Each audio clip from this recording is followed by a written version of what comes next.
Это едва ли не критически сложный для нас выпуск и в эмоциональном, и в техническом плане. Долго и тяжело мы снимали истории русских дезертиров, молодых россиян, которые в эти 2,5 года сложили оружие или вовсе смогли не взять его в руки. После этого жизнь каждого из них сложилась по-разному, у кого-то легче, у кого-то тяжелее, но сомнений в том, что психика теперь навсегда искалечена, быть не может. Ну а как иначе, если ты прошел через ад и вернулся? Этот ад – война, которую их родная страна начала и продолжает против народа соседней. Я вообще что-то в жизни такое из ряда вон не делал, не сопротивлялся. Ну, пофиг, пойду. А что я могу сделать? Будто всех моих сверстников их накачали вот с самого детства каким-то унынием. Я думал, это же отдел кадров. Это же не военкомат. Я уже начал просто ходить в посольство. Здрасте, я вот российский военный. Вы же против войны? Я говорю, я тоже против войны. Ну, на родине тебя считают предателем. Ну, на родине считают, что Путин хороший президент. А им там открыто говорили, нам не нужны врачи, не нужны ветеринары. Стране нужны герои, посмертные желательно. Никто не придет, не поможет тебе, не забинтует, не унесет, ничего такого не будет. Завтракают 100 человек, ужинают 7. У меня там крестик потерял. Крестик до сих пор не нашел, Богу уже не верю, что-то особо. Мы их спросили хотя бы, где враг? Хотя бы.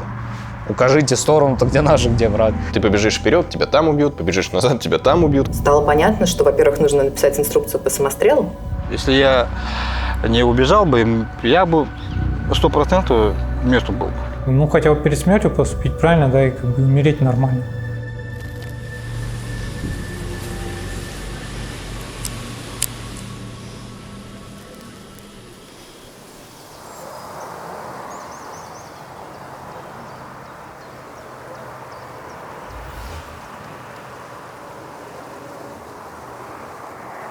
Сколько вам лет?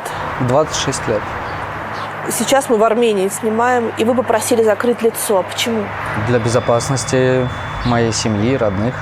Хоть Россия и кажется со стороны каким-то правовым государством, на самом деле это не так. Сейчас, например, идет очень сильное давление от военной полиции в сторону моей матери. Я не считаюсь каким-то там супервоином и еще что-то. Я обычно мобилизованный. То есть гражданское лицо. Я не знаю, откуда такой интерес к моей персоне. Прикольно, что меня расценивают как Пабло Эскобара в своей стране. Но, с другой стороны, конечно, плохо, что я и вернуться не могу. Мы не можем говорить, да, где мы находимся? Нет. Ты боишься? Да, конкретно сейчас нет, но когда я пойду загран забирать, по сути, если я в розыске, там по-любому уже знать будут. Говорят, лучше к адвокату не обращаться пока в России. Но если он пойдет, это, наоборот, говорит, запустит процесс какой-то, типа нежелательно. Сколько тебе лет? 24. Кто ты по профессии? Электромонтер был В каком городе? в Норильске. А в какой момент твоя жизнь изменилась? Ну, вот как раз в 22 году, практически через неделю, наверное, как мобилизация началась. Поездка на работу пришла. Меня об этом уведомил мастер бригады. Да, он мне позвонил, издалека так начал. Он спросил меня, ты дома? Ну да, я думал, он хочет узнать, типа, свободен ли я, чтобы меня на переработку, если что, позвать там. Ну да, говорю. Он мне сообщает, на тебя повестка пришла. Сейчас приедет женщина с комиссией вот это, с военкомата, и он вместе с ней тоже, приехал. Ну, как бы, не знаю, моральную поддержку оказать, что ли. Было уже поздно, где-то часов 10 вечера, наверное. Я у себя в комнате был, когда мне позвонил мастер. Ну, мать уже спала в своей комнате, дверь закрыта. Отец там что-то на кухне вроде сидел, услышал. Сказал чтобы ее не разбудить, потому что неизвестно, как отреагирует. Она такая-то мнительная, в общем. Лучше без лишнего стресса. У него микроинсульт был. Вы решили сниматься с закрытым лицом и попросили изменить голос и имя. Все верно. Я боюсь, что меня поймают. Эта страна является дружественной, и ни для кого не секрет, что российские спецслужбы очень так неплохо отсюда умеют доставлять людей в Россию. родился и вырос в Якутии. В деревне Тойбахой. Ну, я там рос, школу закончил. 11 лет где-то в городе Мирном я поработал, жил там. А работал, что делал? Дорожно рабочим, асфальтобетонный завод, вот это все это, зимняя дорога. А вот это помещение, это вообще что? Это церковь. То есть вы теперь живете в церкви? Ну да, можно так сказать. А почему? Как вы здесь оказались? Смотрите, есть такая процедура, называется Дублин. Человек, который въезжает в Евросоюз, он должен запросить убежище в первой стране. Если он поехал из этой страны куда-нибудь дальше, ну, допустим, вот в моем случае, я приехал в Германию, Германия обязана проверить, откуда я приехал. Если она узнает, что я приехал, в моем случае, из Хорватии, Евросоюз, они меня должны отправить туда. В Германии есть такая опция избежать Дублина. Это получить церковное убежище. Если церковь выслушает твою историю, если она тебе верит, она тебе может позволить здесь жить. Как только мы приезжаем в Германию, отсчет идет 6 месяцев. Вот. После 6 месяцев эта процедура заканчивается, и я перехожу на национальную процедуру. И только после этого уже меня начнут смотреть с точки зрения уже моего запроса на убежище в Германии. Я могу находиться в Германии до, если не ошибаюсь, до января 2025 года. Выходить за территорию я не имею права. Если меня поймает депортационная полиция, допустим, за забором, то они меня имеют право депортировать. Вот. А в случае, если я нахожусь здесь, на территории церкви, церковь меня защищает. На эту территорию полиция не может войти. Вы до войны служили в армии? Да, я служил 1 год в воздушно-десантных войсках. Но у меня была другая немножко классификация профессии. Я больше с техникой работал. После службы в армии, соответственно, срочки, я не служил ничего. Когда началась война, у вас была идея пойти добровольцем туда? Нет. Почему? Потому что я не поддерживаю эту войну.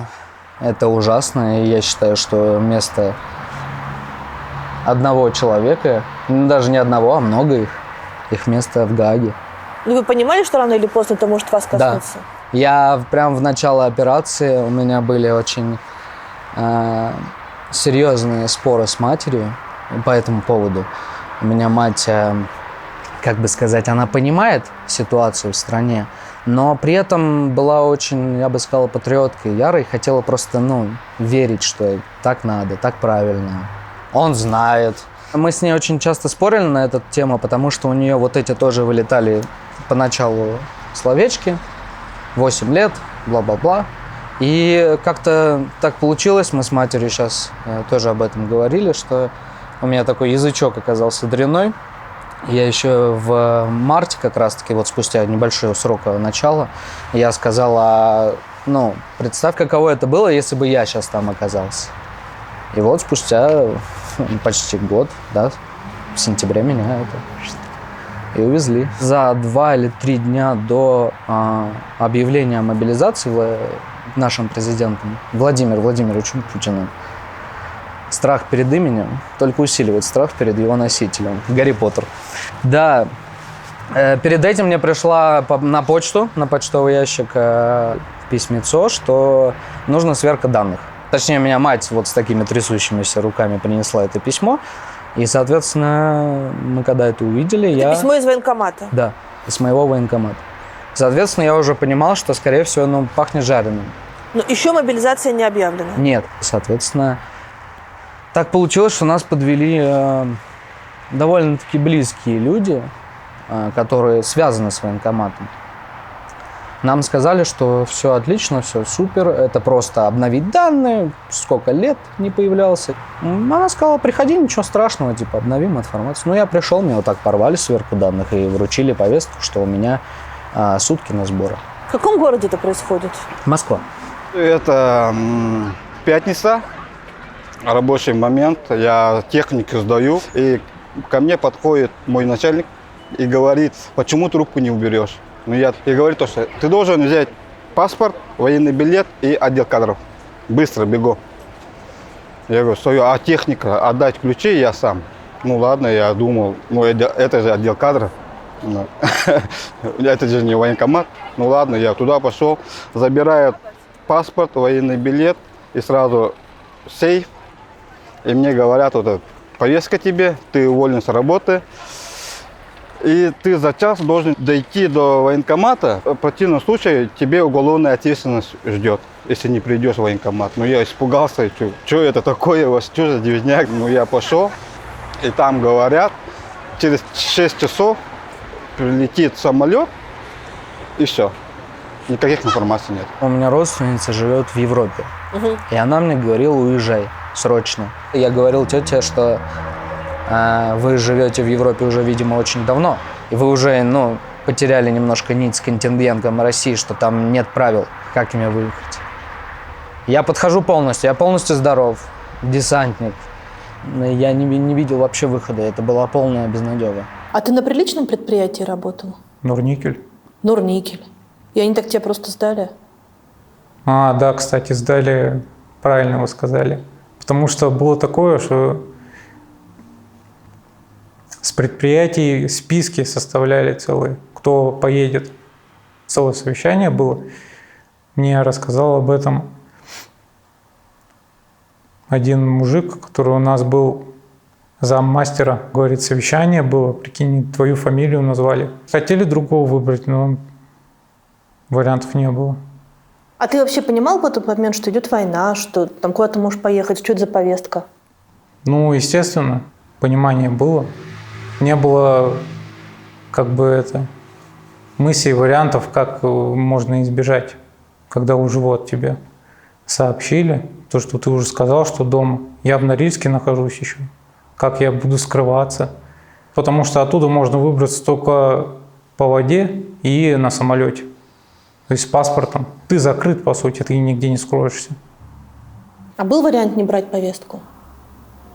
Это в наглую, получается. Они бы, наверное, силовиков позвали, по сути.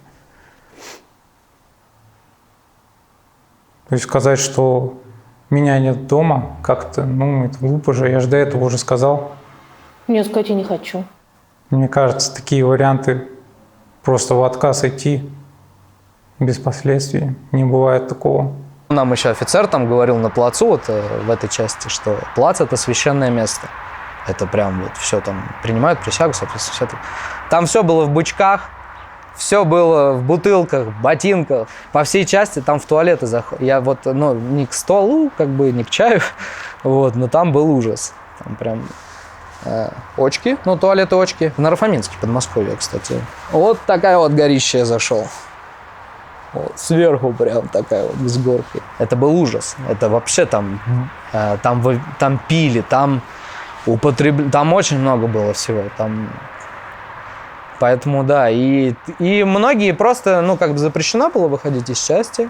Нам на КПП там встречал нас срочник и курсант. Нам говорили, нельзя. Многие мужики просто, Они выходили, но все равно возвращались. Да, они в магазин за алкашкой обратно. Но они понимали, что ты сейчас уйдешь, до свидания и обратно, какая разница. Потому что там уже, потерянность, просто безнадега. Что мы все едем мясом, и толку. Получается, что вы нарушали правила внутреннего распорядка в части, но при этом вы не нарушали глобальный запрет. То есть вы все равно все оставались там, совершенно точно понимая, что вас без особых причин повезут убивать других людей или вас будут убивать другие люди. Да. И вот это главное правило вы не нарушали.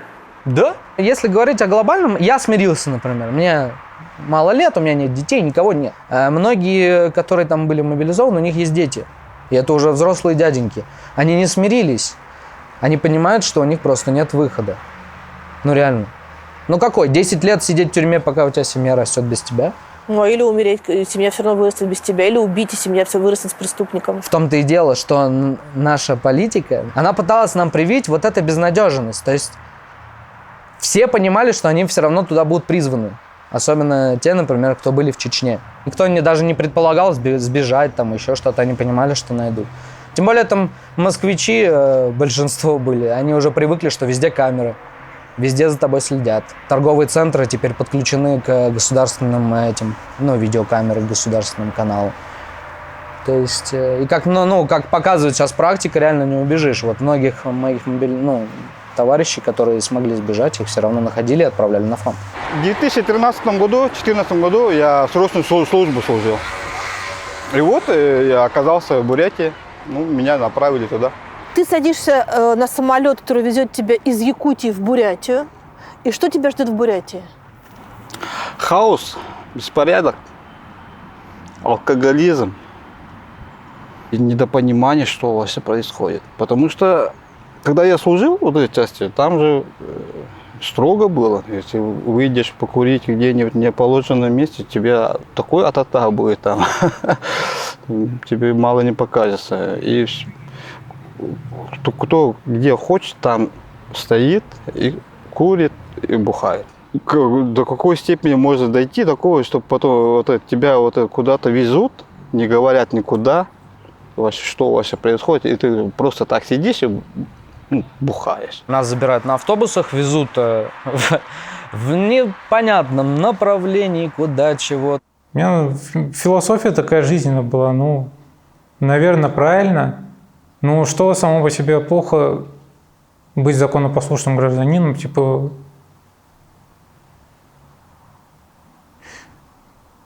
да и у нас в семье не было каких-то политических заключенных или просто вообще кто-то, кто сидел. Мы не от морали отталкивался, а как правильно было бы поступить. И я вообще что-то в жизни такое из ряда вон не делал, не сопротивлялся. Просто хотел нормально жить, как обычный человек. У меня и цели такие вполне простые были. Квартира там, семья, старался максимально избегать проблем, так получается, по иронии судьбы, что они наоборот меня настигают, в общем. Чем больше ты пробуешь не принимать никакие решения, это наоборот тебя в плохое положение вводит по итогу. Самое интересное было, что я, когда туда направлялся, поскольку не особый сторонник нашей власти, я иногда мог шутить с друзьями в какой-то компании, даже не друзей, мог шутить на какие-то темы политические. И когда я, соответственно, двигался на такое мероприятие, я понимал, что, наверное, шутить лучше не надо. Можно и потерять, так сказать, личико нежное свое. Но все оказалось наоборот. И там вообще ни одного человека нету, кто не понимает ситуации. И вообще он говорит, что ему это не надо. Я не встречал ни одного. Я встретил на фронте только 2 людей, которые были, прям фанатиками, прям жесткими. Хоть и говорили они это по пьяни, но на трезвую там такое же вылетало. Поэтому... Нет, все довольно-таки были осведомлены хорошо в происходящем. Не было кого-то, кто смотрел телевизор. Причем был возрастной контингент 55+. Было 57, 55, например, дедушки. Подождите, вы понимаете в тот момент, что если вы сейчас откажетесь, то вас посадят в тюрьму? Да, соответственно, я тоже возвращаясь к тете, как раз ей объяснял, что у меня не так много вариантов. Либо я еду на войну, либо я сажусь на 10 лет в тюрьму. Она говорит, почему 10 лет? Тогда же вышел закон же насчет 10 лет за уклонение от мобилизации. Я не видел вообще ни одного варианта выхода. И было такое принятие, как у многих сейчас, я замечаю, у моих сверстников и друзей, у них есть какое-то, пофиг, пойду. А что я могу сделать? Это какой-то, будто всех моих сверстников, их накачали с самого детства каким-то унынием, что ты вообще ничего. Соответственно, я родился, когда пришел Владимир Владимирович Путин к власти, только что. Я с самого рождения с ним. И многие такие, как я здесь, вообще живут. И было уныние, что, ладно. Что я могу сделать? Я маленький человек. Когда началась война, у меня резко поменялось отношение к обществу в нашей стране, потому что я была уверена, на 100%, на 150%, что сейчас все выйдут. Я помню, я проснулась, отвела ребенка в школу, думаю, так, все, мы сейчас идем, собираемся, вечером точно все будут на улицах, это какая-то ошибка, это сейчас быстро все закончится. И меня ждало большое разочарование. Потом мне начали поступать угрозы в Инстаграме по поводу моей позиции, которую я активно высказывала. И это тоже меня, конечно, подкосило, потому что я не ожидала, что такие очевидные вещи нужно как-то объяснять. За то, что я говорю, нет войны и не надо убивать людей, я, оказывается, могу быть предателем. И, не знаю, на меня должны заявить в полицию какие-то люди, которые на меня подписаны в Инстаграме. То есть это какой-то сюр абсолютный. И я была в таком депрессивном состоянии, конечно, после начала войны, но как раз мобилизация «Идите лесом» показала мне, ну, вот эту точку приложения усилий, где мы можем реально помочь реальным людям, не просто сидеть на кухне и обсуждать, что все пропало, все, значит, какой ужас и кошмар, и в какой тьме мы сейчас живем, а реально помочь. Но мы появились в ответ на мобилизацию в 2022 году. У нас было очень мало ресурсов, очень мало времени, но огромное количество желания. Поэтому мы смогли сделать все очень быстро, и 1 октября мы начали консультировать. И в первый день к нам обратилось порядка 2000 человек. Изначально мы просто хотели помогать людям избежать мобилизации. Потом стало очевидно, что мы можем помогать и дезертировать тоже. Потом стало очевидно, что начинается призыв, и срочникам тоже нужно помогать, потому что приняли поправки, теперь их с первого дня могут заставлять подписывать контракт. Соответственно, теперь мы помогаем и срочникам. На следующий день сказали на этот как-то пункт общего сбора приходить. В этом местном ДК обустроили. Такое состояние было подавленное. Больше не страшно, а как-то апатия, что ли, такая. Ничего не чувствовал.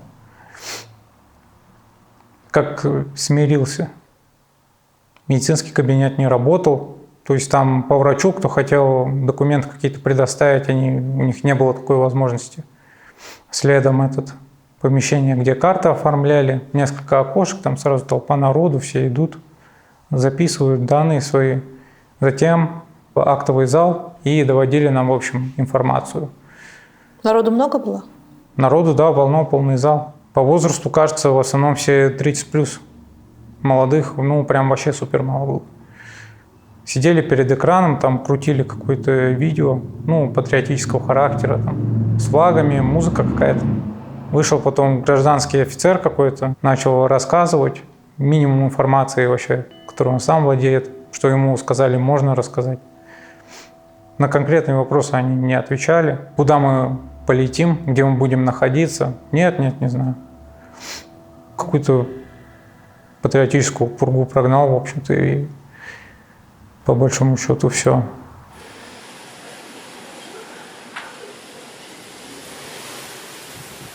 Я попал в СИЗО и оттуда подписал контракт. Вы попали в СИЗО по какой статье? 228. Это отдельная история. За дело? Да, за дело. В СИЗО я пробыл меньше месяца. Приходят люди с военкомата и предлагают подписать контракт. Адвокат сказал, что если ты попал сюда, значит, все, уже шансов нет. Кто бы что бы ни делал, система настроена так, что ты в любом случае получишь свой срок. Я подписал контракт, и буквально через несколько недель меня забрали. Вы, подписывая контракт, понимали, что Россия начала войну против Украины, сколько там людей участвует, сколько погибло и так далее? Да, я понимал. У меня отец с самого начала служит на СВО. До сих пор? Он доброволец. Собрал своих ребят, с которыми он служил в чеченской компании. Я все понимал, но я не ожидал, что будет именно так. В смысле? Я не ожидал, что будут мясные штурмы, что людей будут отправлять по минному полю бежать, что командиры будут продавать своих ребят, что будут обнулять, и что даже на полигоне каждые 3 дня будет умирать кто-то. Вы же понимали, что вы идете из заключенных, скорее всего, этих людей не будут беречь. Об этом мне написал отец в письме, что лучше не подписывай контракт. Я подумал, что я смогу где-то что-то договориться и не участвовать, не принимать участие в боевых действиях. Что сейчас с собой было? Медицина, то, что близкая эта зима была, теплые вещи, там ботинки, куча сумок мне, в общем, мама набрала, я сказала, много не надо, там, наверное, выдавать будут. Мама плакала? Она меня провожать не пошла, она бы там, расплакалась. У меня даже отец плакал, когда меня провожал, пошел с младшим братом. Возле ДК нас собрали, опять под патриотическую музыку, провожают автобусы, приехали, погрузили нас и все, в аэропорт. Там мы уже узнали, что на нас билеты в Омск взяли. Автобусы встретили в местном аэропорту, и мы поехали в учебную часть в Солнечном. возле ангаров оставили нас каких-то. Смотрим по сторонам, там бетонка, и дальше типа просто поле идет, лес рядом, и сидят все возле костра.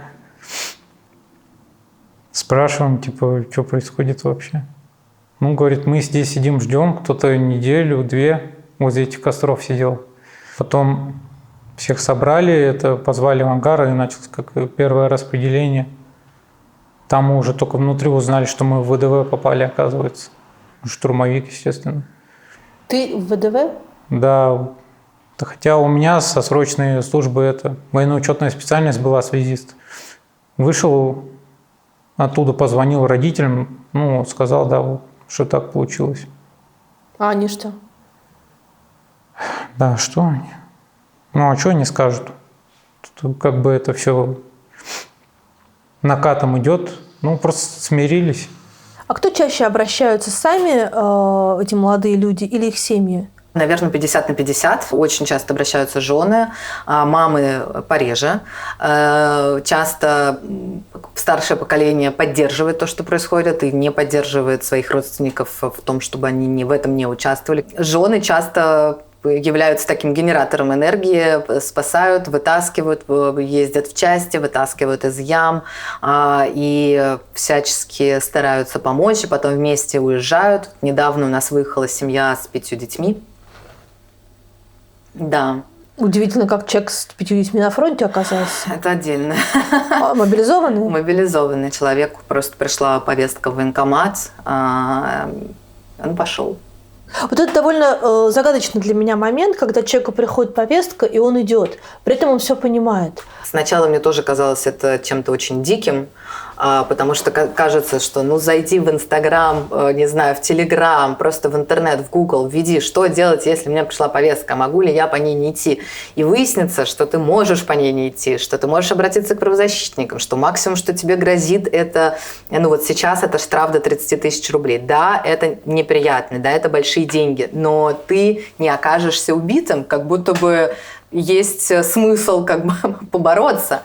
Но часто люди не задумываются. Вот мне пришла повестка, и я иду. Каков алгоритм действий того, кто сейчас получил повестку, но не хочет идти на фронт, того, кто сейчас является контрактником и уже на фронте, и того, кто является мобилизованным и хочет с фронта каким-то образом скрыться? Если человек получил повестку, то у него, согласно нашей Конституции, есть право на альтернативную гражданскую службу, которую он может заявить, и дальше добиваться ее, в том числе и через судебные механизмы. На уровне федерального закона регламентирована гражданская служба, связанная с призывом.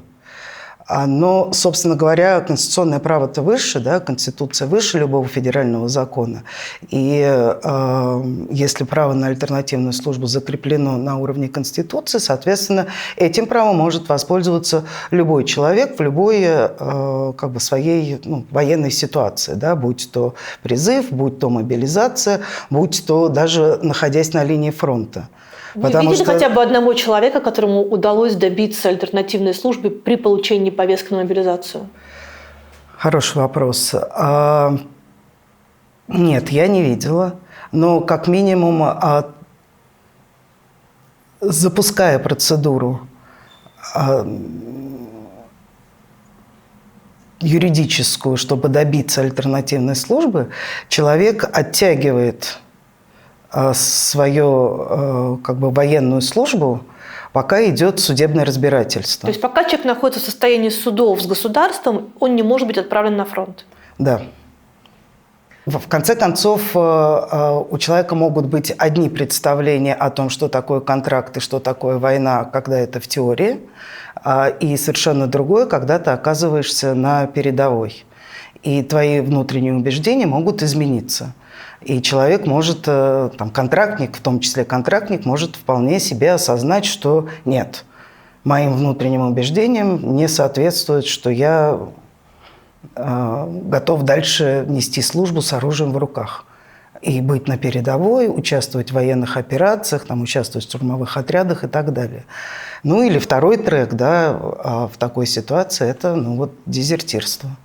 всегда, если вам приходит повестка, сначала напишите правозащитникам, и потом вместе вы подумаете, что можно с этим сделать. Почти всегда можно этого избежать. Есть разные случаи и отсрочки, и взять больничный на день явки, даже если вы уже подписали повестку. Если вы не подписывали повестку, за вас ее подписала мама, или вы нашли ее в почтовом ящике, вы можете просто ее разорвать и выкинуть, и никуда не ходить.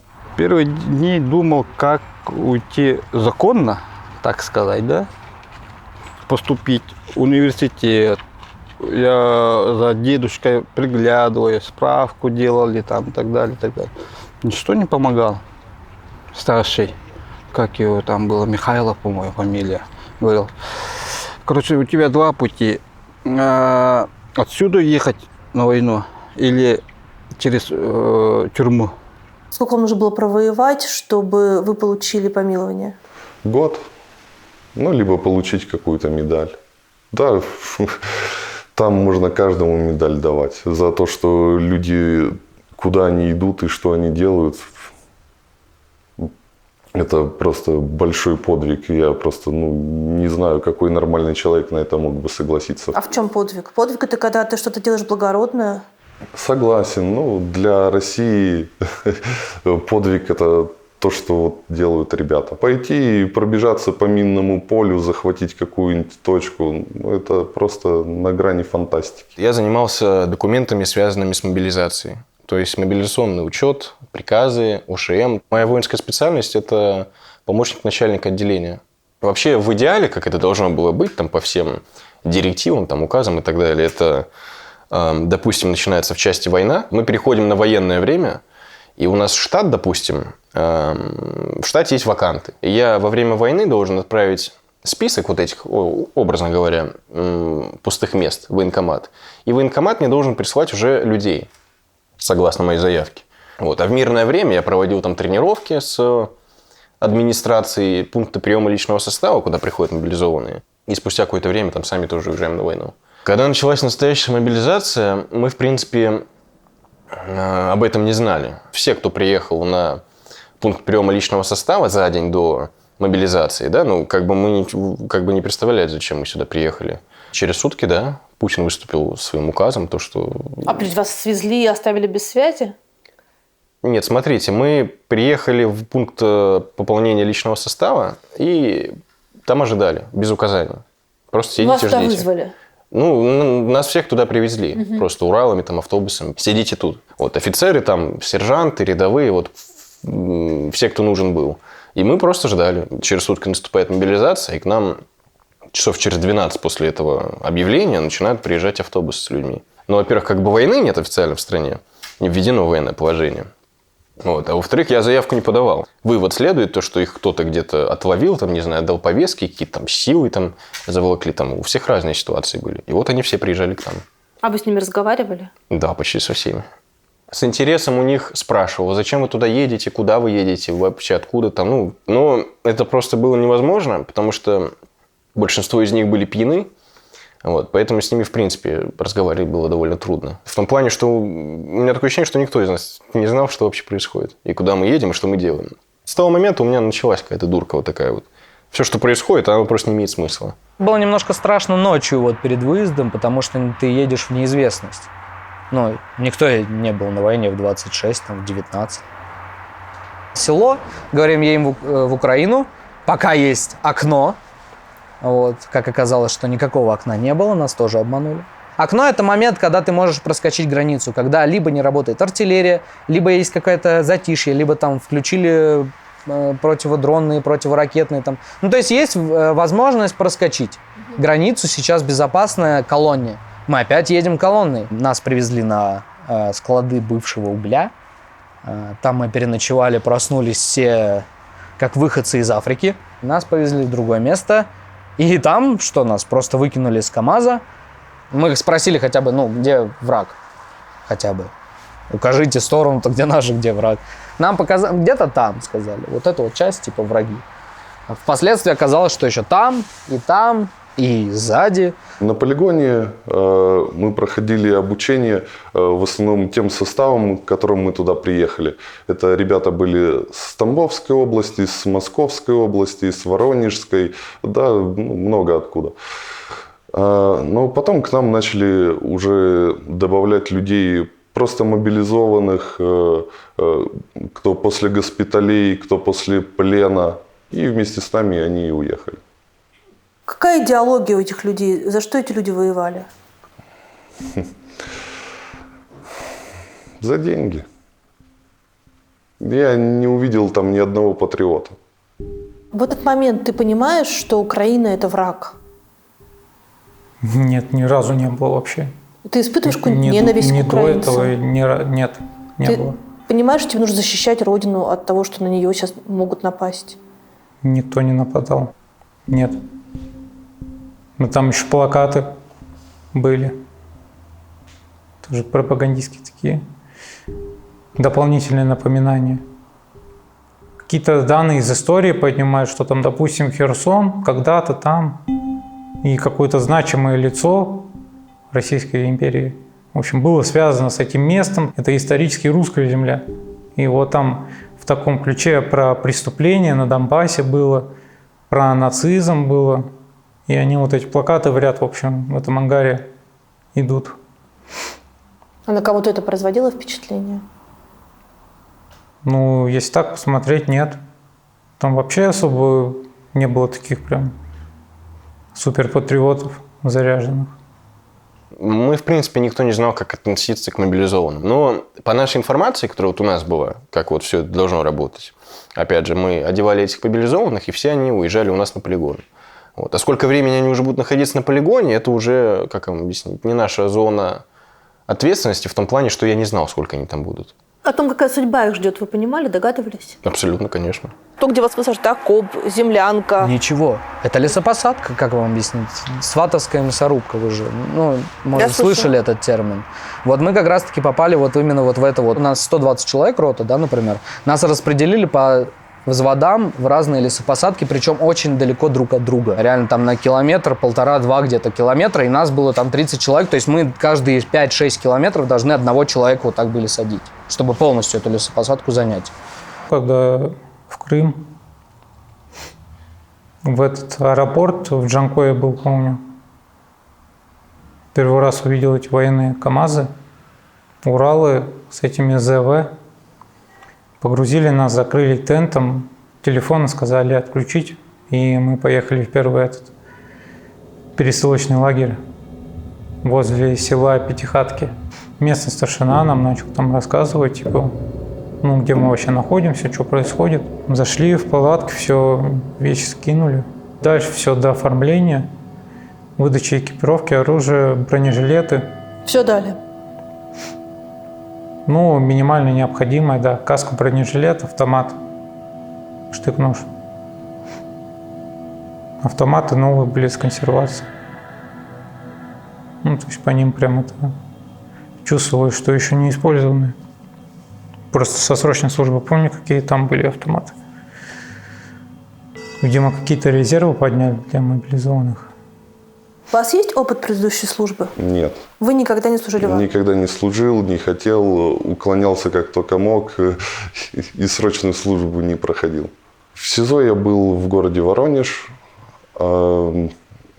Обучение проходил на полигоне на территории Украины, это недалеко от Луганска.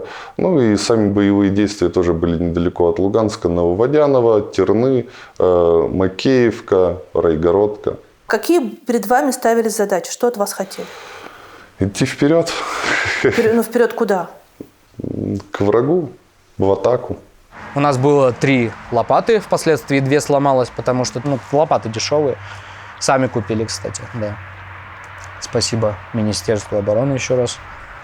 Вот, и все. Прошла неделя, нам сказали, ваша лесопосадка следующая. И нас сместили еще дальше, сказали, там окапывайтесь. И, естественно, на этот момент уже люди психанули очень жестоко, потому что сказали, что это точно наша лесопосадка. То есть мы не будем куда-то еще двигаться вообще. И мы, соответственно, начали где-то окапываться и впоследствии переехали, соответственно, в брошенные дома. В чужие брошенные дома. Да. Это наши позиции, мы должны их оборонять. Мы все, линия обороны. Дальше нас только передок. Ну и мы каждый месяц повторяем одно и то же. 100 человек поехало, там 50 умерло, 50 раненых. Следующий месяц поехали еще раз. То есть бывало такое, что привезли целую роту, 2 дня, там 2 человека живых из 108 человек. 106 погибло за 2 дня. И причем они приходят к командованию, говорят, что так и так. Им командование говорит, оставайтесь там, ну, держите оборону, мы вас сейчас скоро сменим. 2-3 дня проходит, никого не приходит. Они просто подходят, говорят, что делать? Они говорят, стой там. И они просто уходят, и 2 людей просто подбились в какую-то другую роту и стали жить. И командованию вообще уже было плевать. Они не спрашивали их, не искали ничего. Там никак не... Там не было ни учета, ничего. Можно было сбежать спокойно. Единственная проблема была это минные поля, которые позади нас. То есть никто не знает, где стоят мины. Это мины русские или украинские? Русские. Наши наставили, да, мин. Какой-то Вася Пепечкин, там мне рассказывали, просто ехал с КамАЗа, раскидывал эти мины и никуда не записал это на карту, соответственно, ни у кого нет никаких данных. Поэтому куда бежать? Военная полиция позади уже. Вариант сдаться в плен назревал, конечно, но как вам объяснить? Сейчас даже россияне многие не следят за войной, например, и не понимают, что происходит вообще в целом.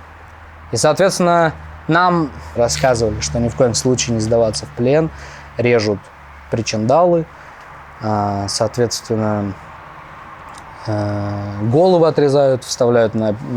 Ну, много, в общем, чего происходит там. И причем, ну, это рассказывают, что реально такое бывает.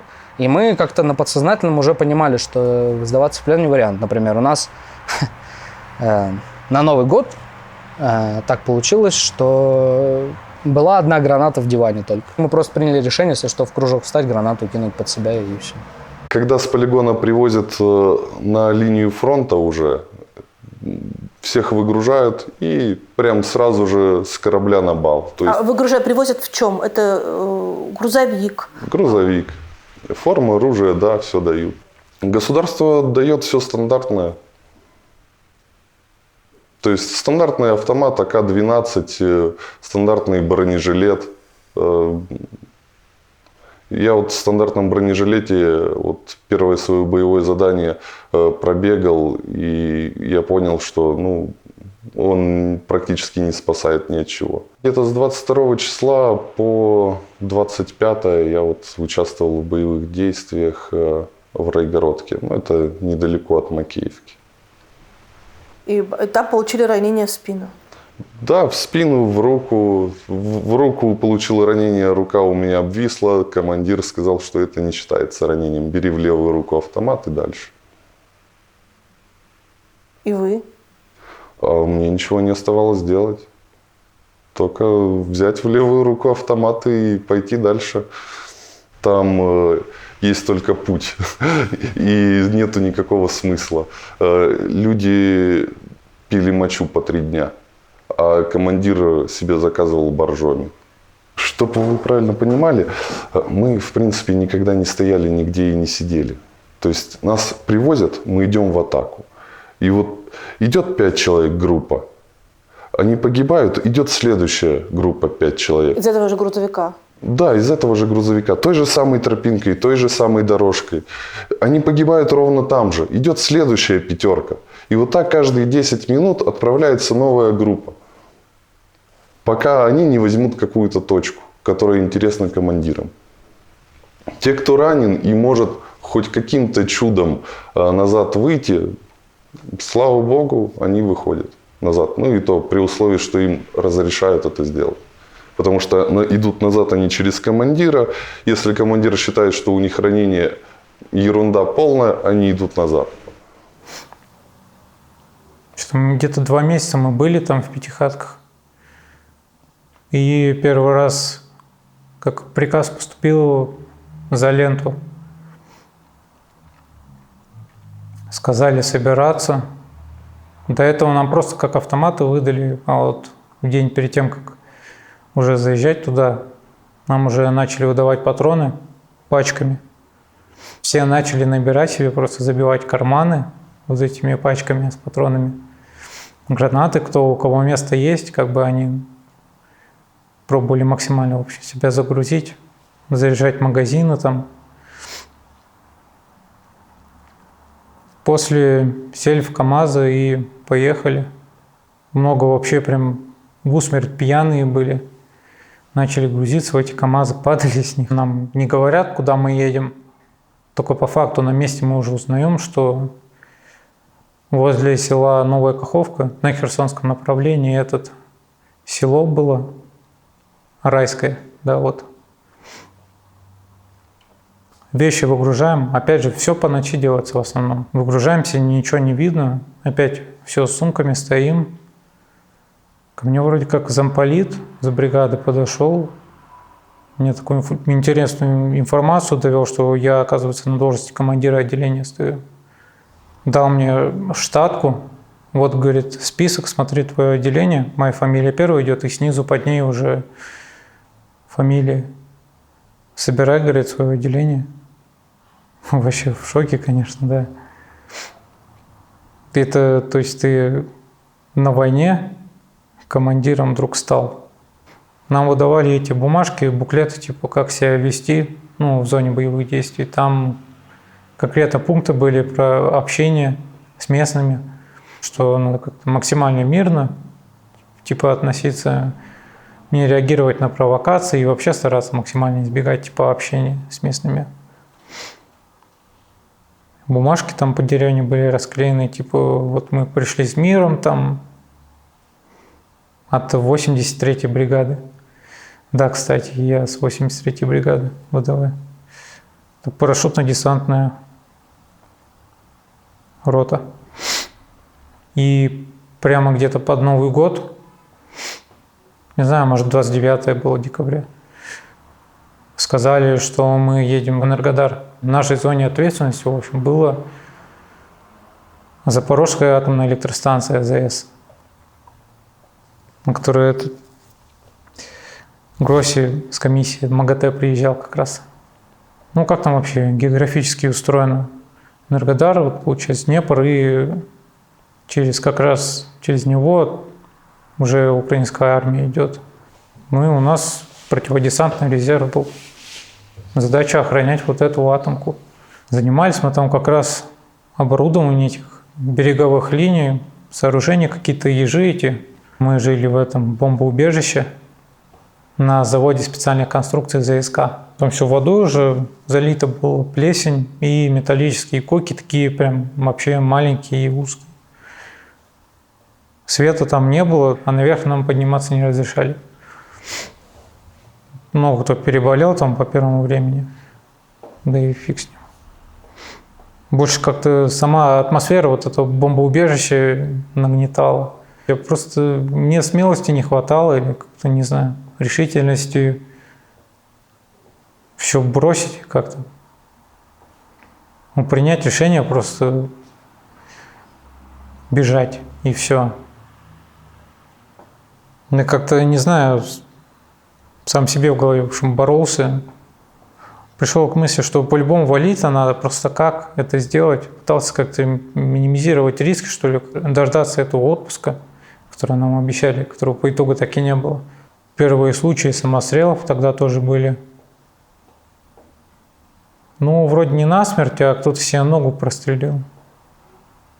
Алкоголизм запойный. С алкоголиками не знали, что делать, как с ними бороться. А где брать алкоголь, если вы сидите в бомбоубежище? Местные продавали, да, обычный город Энергодар. Нам туда доехать где-то минут 30 было, то есть выезд якобы был закрыт, но по сути это мало кого останавливало, кто-то просачивался, выезжал просто туда. Врать не буду, я сам тоже пил. А оттуда куда ты попал? Бахмут уже. Приказ пришел, что полностью бригаду переводят на бахмутское направление.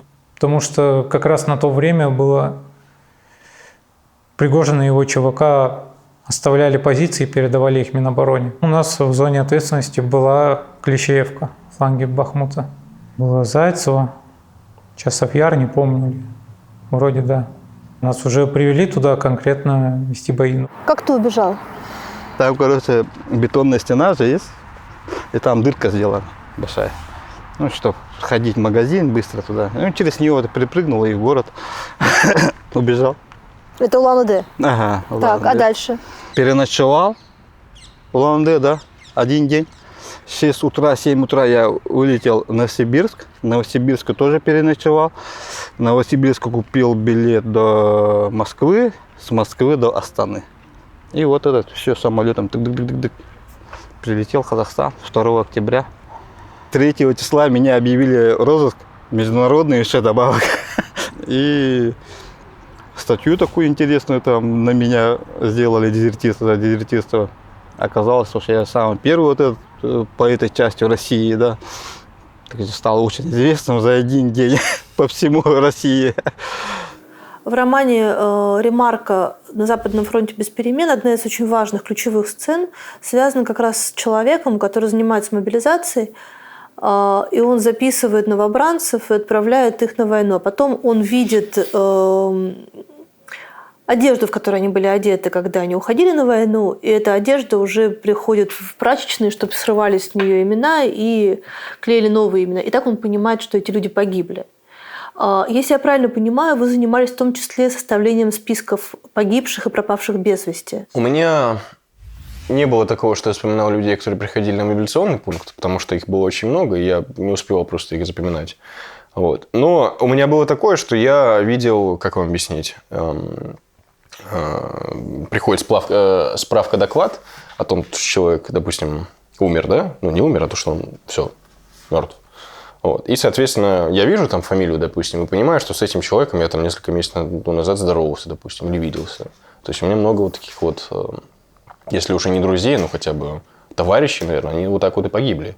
И типа это прям, ну, я не знаю, это прям какое-то для меня такое новое неприятное ощущение было, когда ты смотришь, да, вот, типа у тебя есть тут, ну, написано «мертв», а ты типа такой, да как так-то? Ты же с ним вот только что виделся, можно сказать. А потом я начал замечать то, что все это превращается в какую-то рутину. Я просто начинаю черстветь, и я типа, ну, пришел, окей, понятно. Это все начинает, вот, как вам сказать, один за одним идти. А родственникам не вы сообщали? Нет. Ой, я бы не смог, наверное. Это должен делать сотрудник военкомата, которому приписан этот человек, вместе с психологом. У нас был один определенный офицер, который больше вот как бы перевозкой тел занимался. Он, возможно, это и делал иногда. Но вообще это военкомат должен делать, да. А как в списке были помечены люди, которые пропали без вести, по-настоящему пропали без вести, и те, которые погибли? Если человек пропал без вести, то, ну, как бы, а что с ним еще может быть? На поле боя убежать, на самом деле, это не так легко, потому что там везде летают дроны. Ты побежишь вперед, тебя там убьют, побежишь назад, тебя там убьют. И там нет такого, что человек может взять просто и потеряться. Если он, допустим, был там на боевом задании каком-то, да, и не вернулся, то как бы, да, либо он в плену, вот, либо он умер, либо он где-то сидит в яме, и, соответственно, его ждет либо смерть, либо плен. Вот. Мое личное предположение, то, что почти все, кто без вести пропавшие, они, скорее всего, мертвы. Но лично у нас они сразу помечены. Кто погиб, у нас есть отдельный список, кто ранен, там, допустим. Вот. Кто сбежал, есть у нас отдельный список, называется у нас 500-е. Вот. И, соответственно, есть у нас список без вести пропавшие. Мне просто повезло не участвовать в штурмах. Я был из тех, кто затряхивается и держит позицию.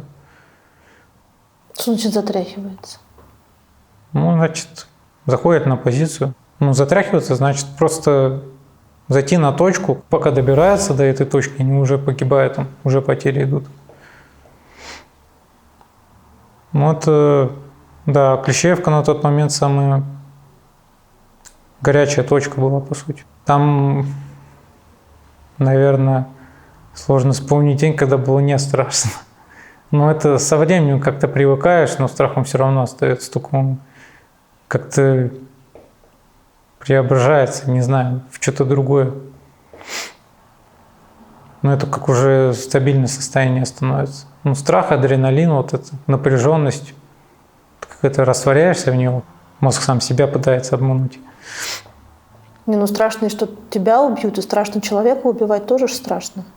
У меня мысли какие-то были отстраненные. Здравый человек, как бы он должен переживать за себя, да, и стресс того, что ты убьешь кого-то, допустим, лишишь жизни. Там это все переплеталось. В один момент, да, я больше за себя боюсь. Меня прям корежит от этого. В другой момент за других страшно становится.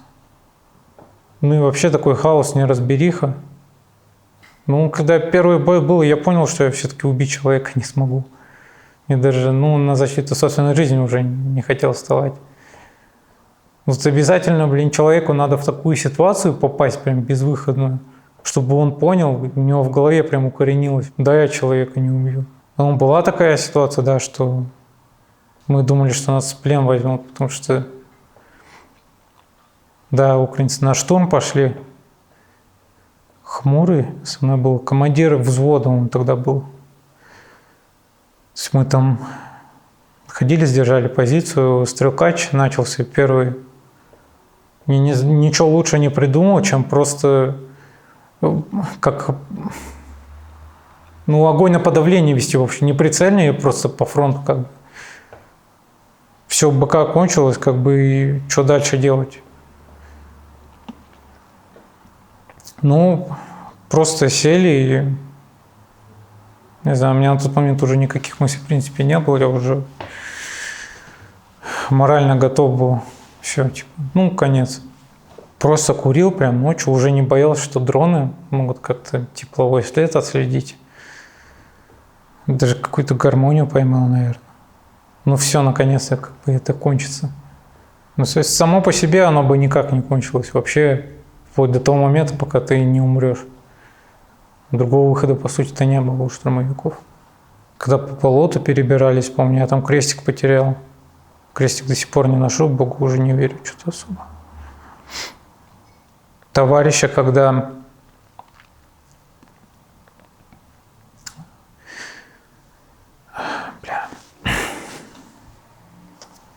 Володя Пиманов был.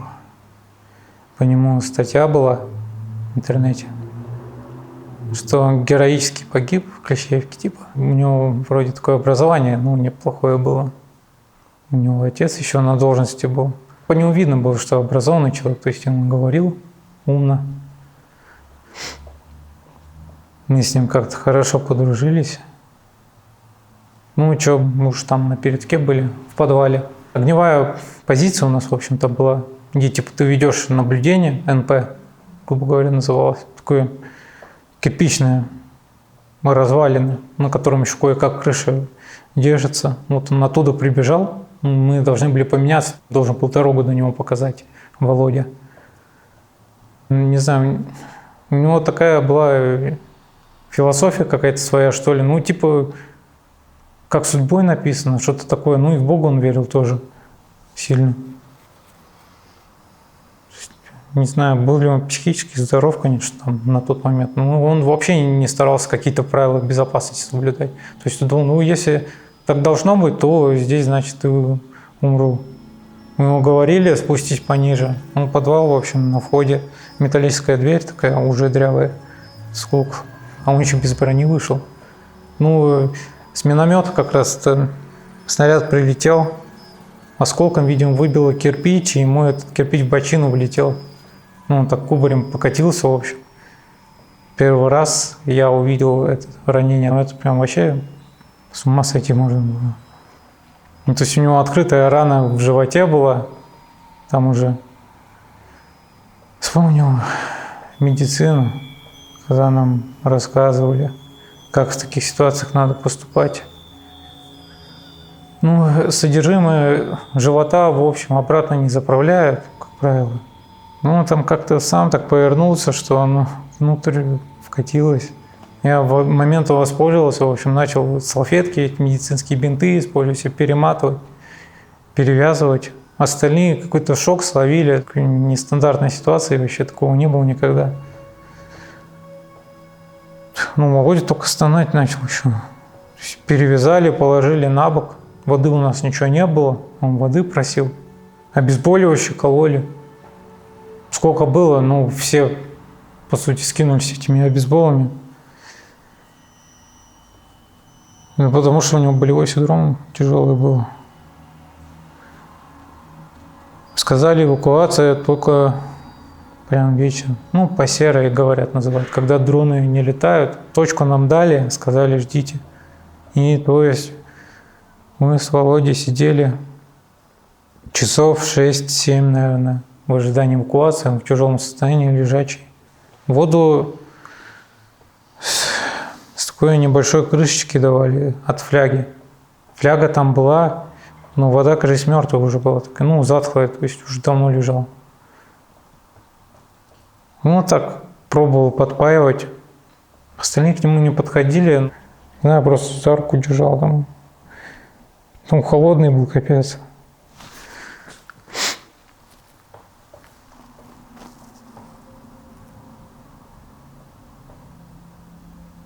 К эвакуации дождались.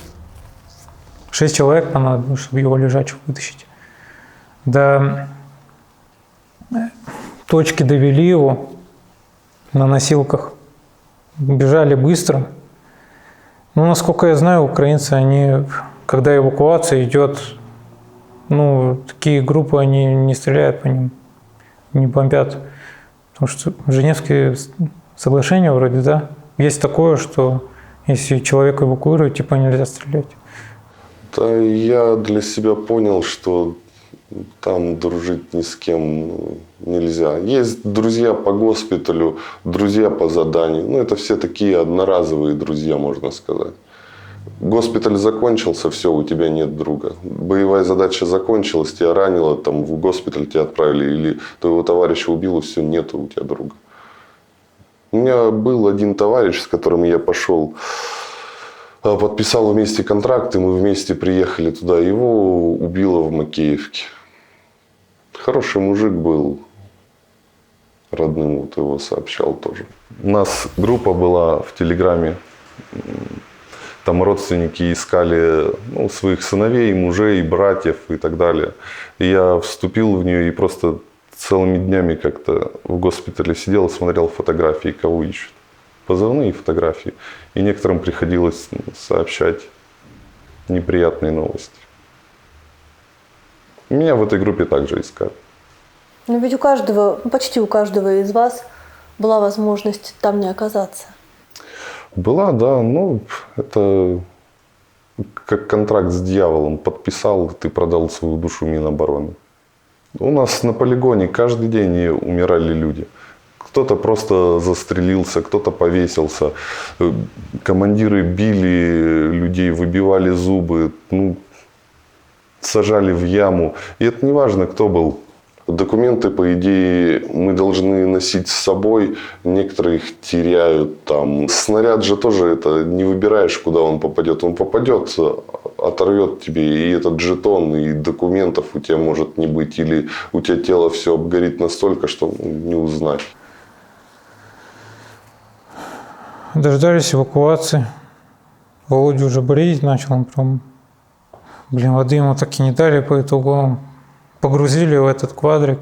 В госпиталь его привезли, прооперировали. Не получилось спасти. Потери были и в первый раз, когда мы заходили в Клещеевку, и второй. Сразу рота, там, допустим, полроты, взвод, человек 40 на определенное место там определяли. Чистилище, хрен знает, как это назвать по-другому. Это лето, еще жарище было. То есть поле усеянное, грубо говоря, трупами. Все, вонь, кровище. Каких-то укреплений особо-то не было. Были листья нора, там, допустим, выкопанное такое. Когда по себя копают, оттуда ни наблюдения, ничего не уйдешь, ты просто, можешь находиться там и выжить, грубо говоря. Но там не воевали вообще-то. Да, просто шли, тянули время, умирали. Потери колоссальное количество вообще. Бывает, и за один день сразу боевую машину могли подорвать прямым попаданием. Так у нас замполит роты погиб. Он вообще до этого ни разу на передовой не был. Второй раз было тоже, когда с молодыми уже, молодой резерв, нас вывели на пополнение после потерь. Контрактники 19-20 лет, пацаны. Тоже не знаю, зачем подписали, вообще. Что им там сказали, что обещали. Они на передовой даже суток не пробовали. Тоже целая машина, их там нагрузили еще битком. Тоже одним попаданием просто сразу всех практически минус. После выхода с линии фронта я всегда обувь выкидывал. Она целая вся, все хорошо. Просто единственное, то, что она пахла ужасно. И постирать ее, естественно, нереально. В окопах все усеяно трупами, и они лежат уже довольно-таки долго. Некоторые там по году могут лежать. Некоторые в несколько слоев лежат уже. Часто получается так, что вот слева поле, справа поле, и между вот этим полем идет маленькая-маленькая тропинка. И на этой тропинке ребят могло полечь довольно-таки очень много. А вправо-влево уйти, обойти их невозможно, потому что там могут быть мины, колокольчики и еще что-то. Есть большой риск, и поэтому лучше пройти уже по этой тропинке, где лежат ребята, чем куда-то ступить, и, возможно, это будет последний шаг. И трупы разлагаются, и наступить куда-то на землю, мимо них, не наступить на них, это практически нереально. Естественно, нога проваливается в этого человека. Трупный яд, кишки, кровь, вот это вот мясо, вот это разложившееся. И ботинки просто ужасно воняют. Ни разу в жизни в мечтах даже не было, что я окажусь в Париже, Франции, за границей, да? Я всегда думал, я не поеду за границу, зачем, для чего? Даже гулять у меня в мыслях не было. У вас сейчас какая температура? Минус сколько? Сейчас 20, по-моему, ноябрь. Париж, конечно, красивый город, но очень много людей. А что тебе здесь больше всего нравится? Просто говорят бонжур, улыбаются.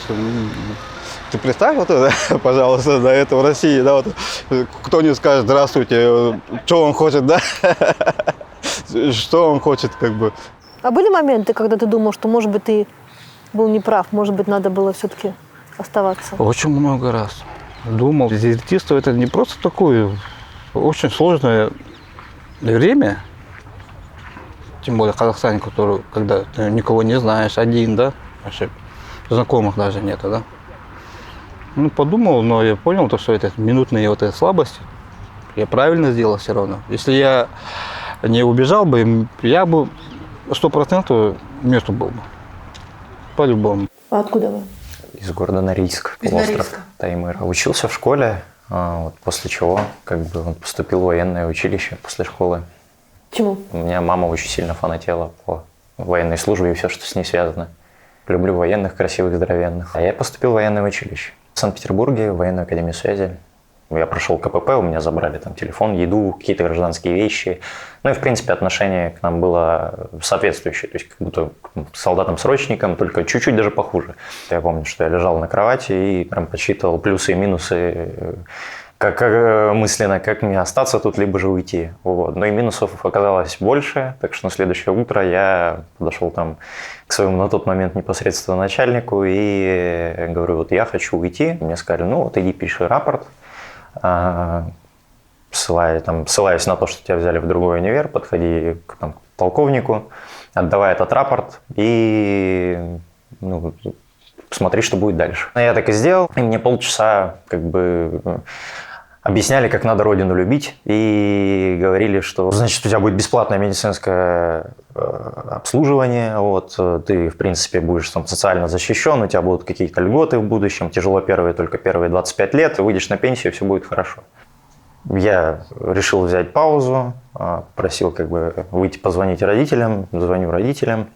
Мне, мама говорит, что сынок, не бойся, оставайся. Первый курс будет тяжело, потом пройдет полегче, ты с этим справишься, ты через это пройдешь. На тот момент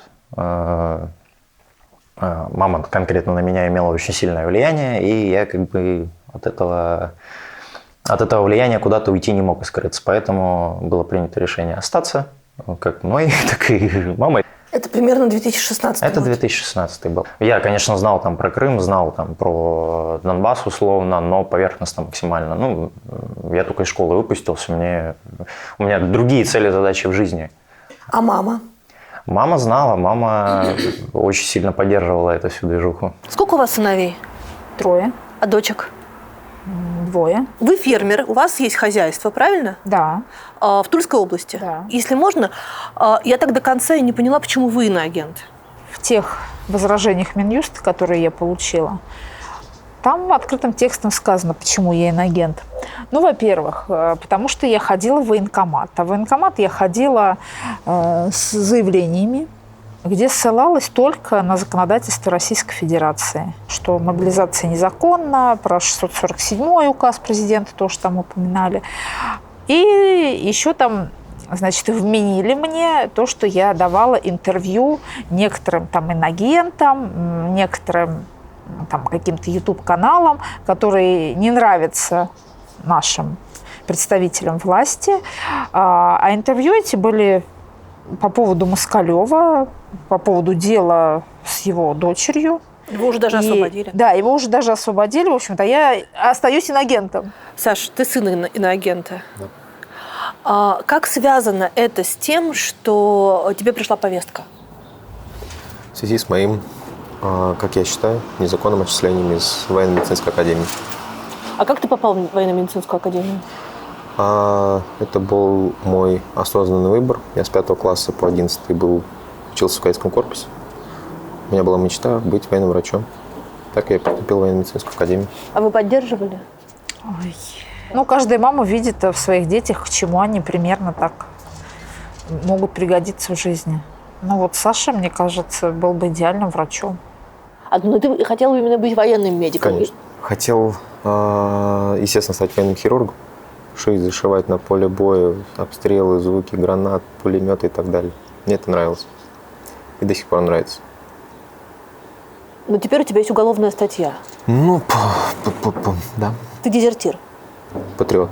А что это значит? Я так думаю, что в нынешних условиях патриоты те, кто не боится говорить правду и кто не выполняет преступных приказов, и кто элементарно не идет убивать за деньги. Много говорят о братстве, которое там случается на фронте. Своих не бросаем? Ну, что-то в этом роде. Нет. Такого там нет. Ну, по крайней мере, я не встречал. Там все хотят выжить. И чтобы выжить, там люди готовы на многое.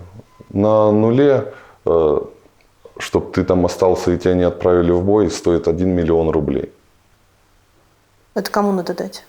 Ну, там есть командиры, кому можно заплатить и с кем можно договориться. Там все везде продается. У моей матери есть подруга, у нее сын был на СВО, он в плену находится. Их продал их командир. В плен? Да. За сколько? Я не знаю, я не уточнял. Я знаю, что вот этого командира осудили. А с точки зрения того человека, который находится на фронте, попасть в плен, это реальная перспектива выжить или это тоже страшно? Если бы это было реально, я думаю, многие сдавались бы. За каждой группой следят всегда с воздуха, следит птичка. И они постоянно наблюдают за тем, чтобы никто не отошел в кусты, специально не затрехсотился так, чтобы была возможность откатиться. Чтобы никто не пошел куда-нибудь, чтобы специально сдаться. Если вы вывозите с линии фронта из частей, значит, у вас кто-то есть там? Да, это проводники. Часто есть маршруты, по которым человек может следовать сам с нашей онлайн-поддержкой 24/7. Это так называемые, для нас несложные кейсы, когда мы понимаем, что в принципе все в порядке, человек не в розыске, он, к примеру, в части на территории России, он может из этой части выходить, и тогда вывести его или спрятать на территории России относительно несложно.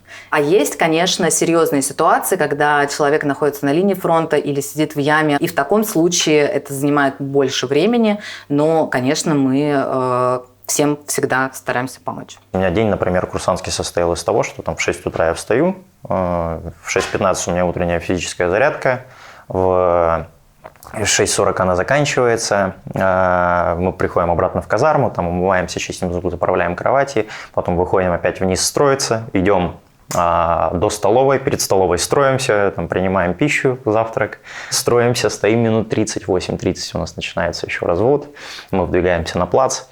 До 9, то есть у нас какие-то построения, в 9 мы идем к учебному корпусу, опять там строимся, начинаются занятия, которые идут до примерно 2 часов.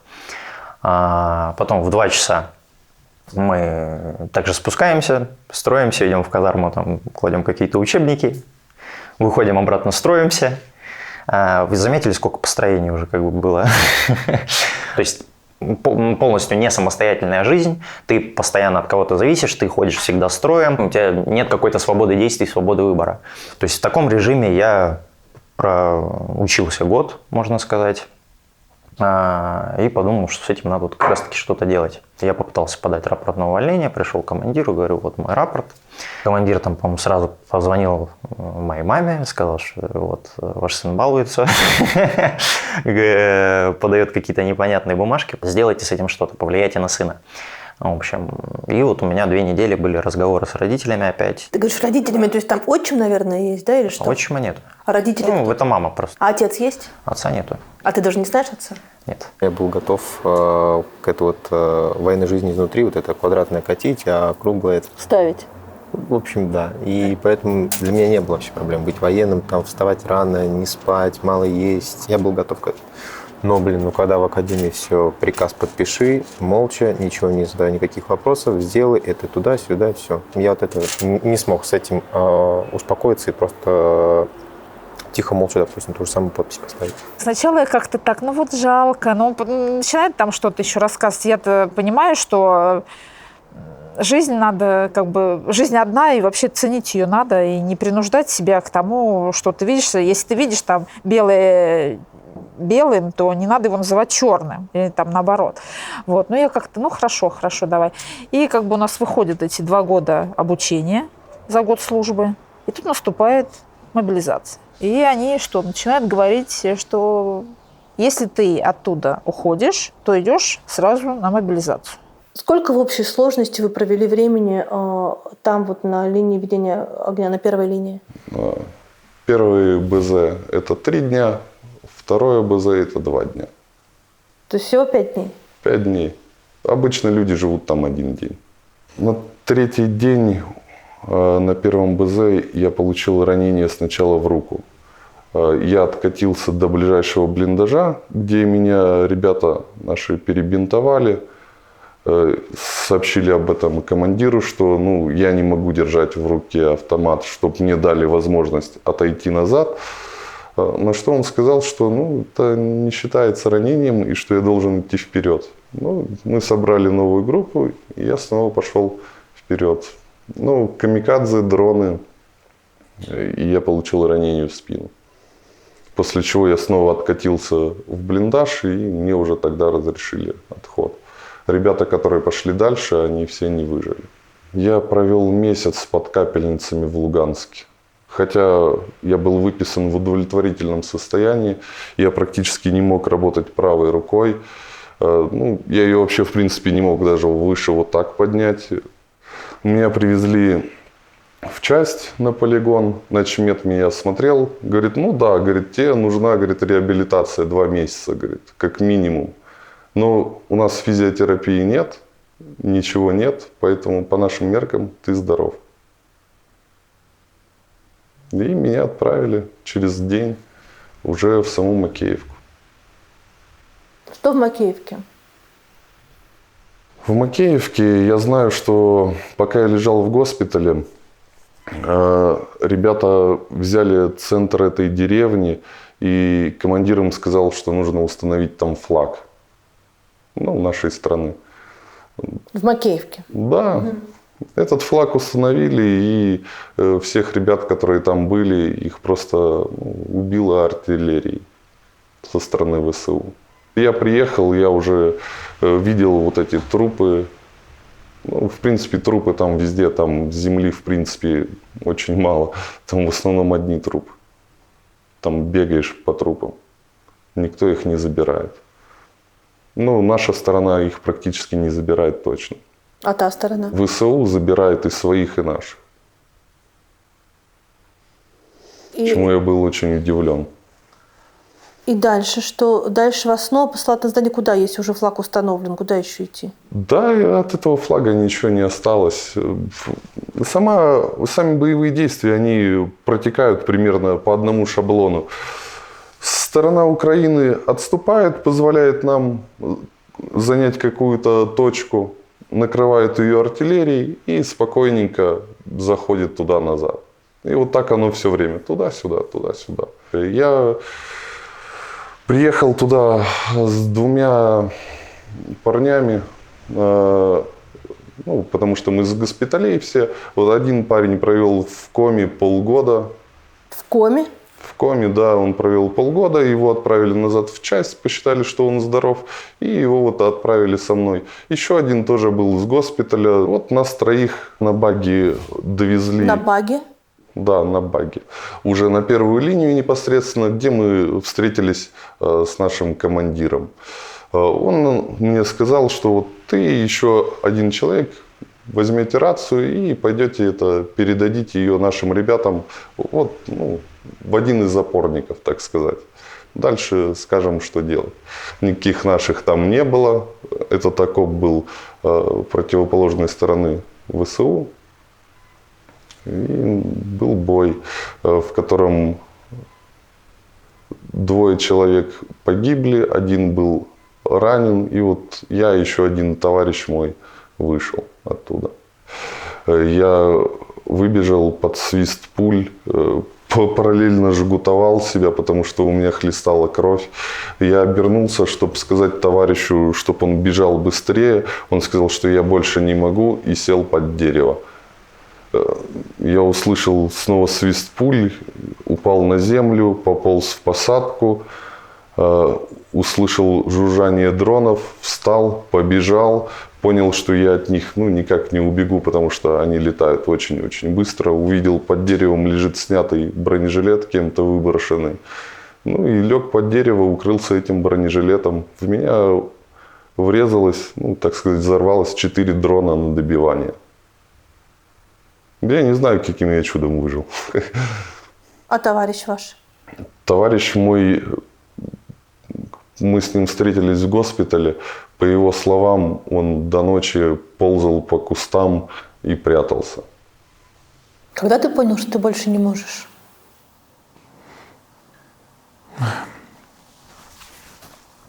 Это 2-й заход был, да.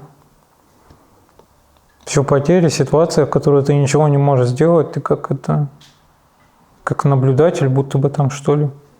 Утративаешь вообще контроль на ситуации, тебе просто страшно, бесконечно.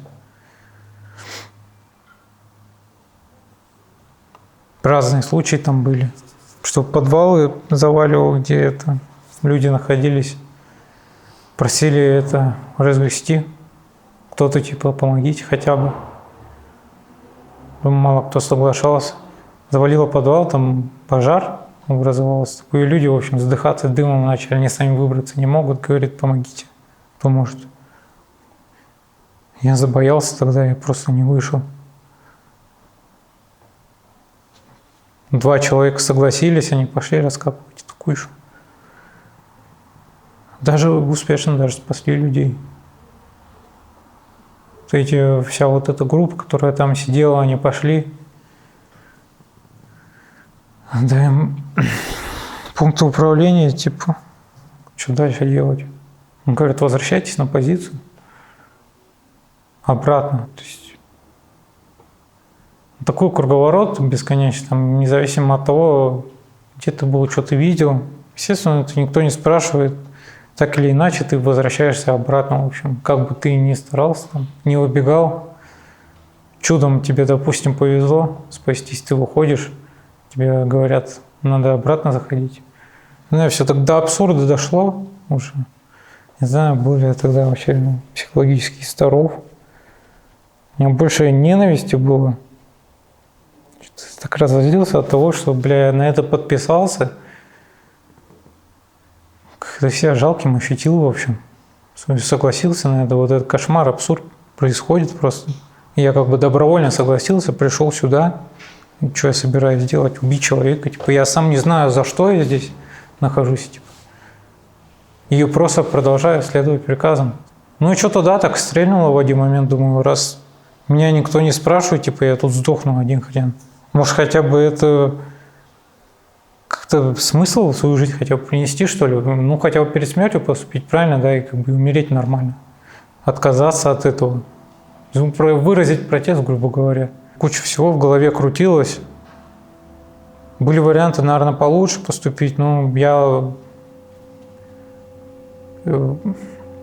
выбирал, в общем, там уже какая-то, тоже шиза подтянулась, типа, раз я сам пришел сюда, значит, надо заплатить как-то, чтобы выйти отсюда. Надо наказание какое-то понести. И что придумал, бля?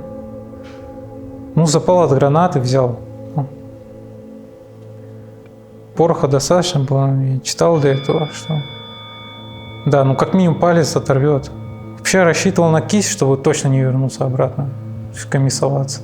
Выбирал место, помню, ходил туда-сюда. К ноге что-то привязывал, это веревка к руке привязал, сидел, смотрел. Так и не решался, 2 раза я пробовал, не решился.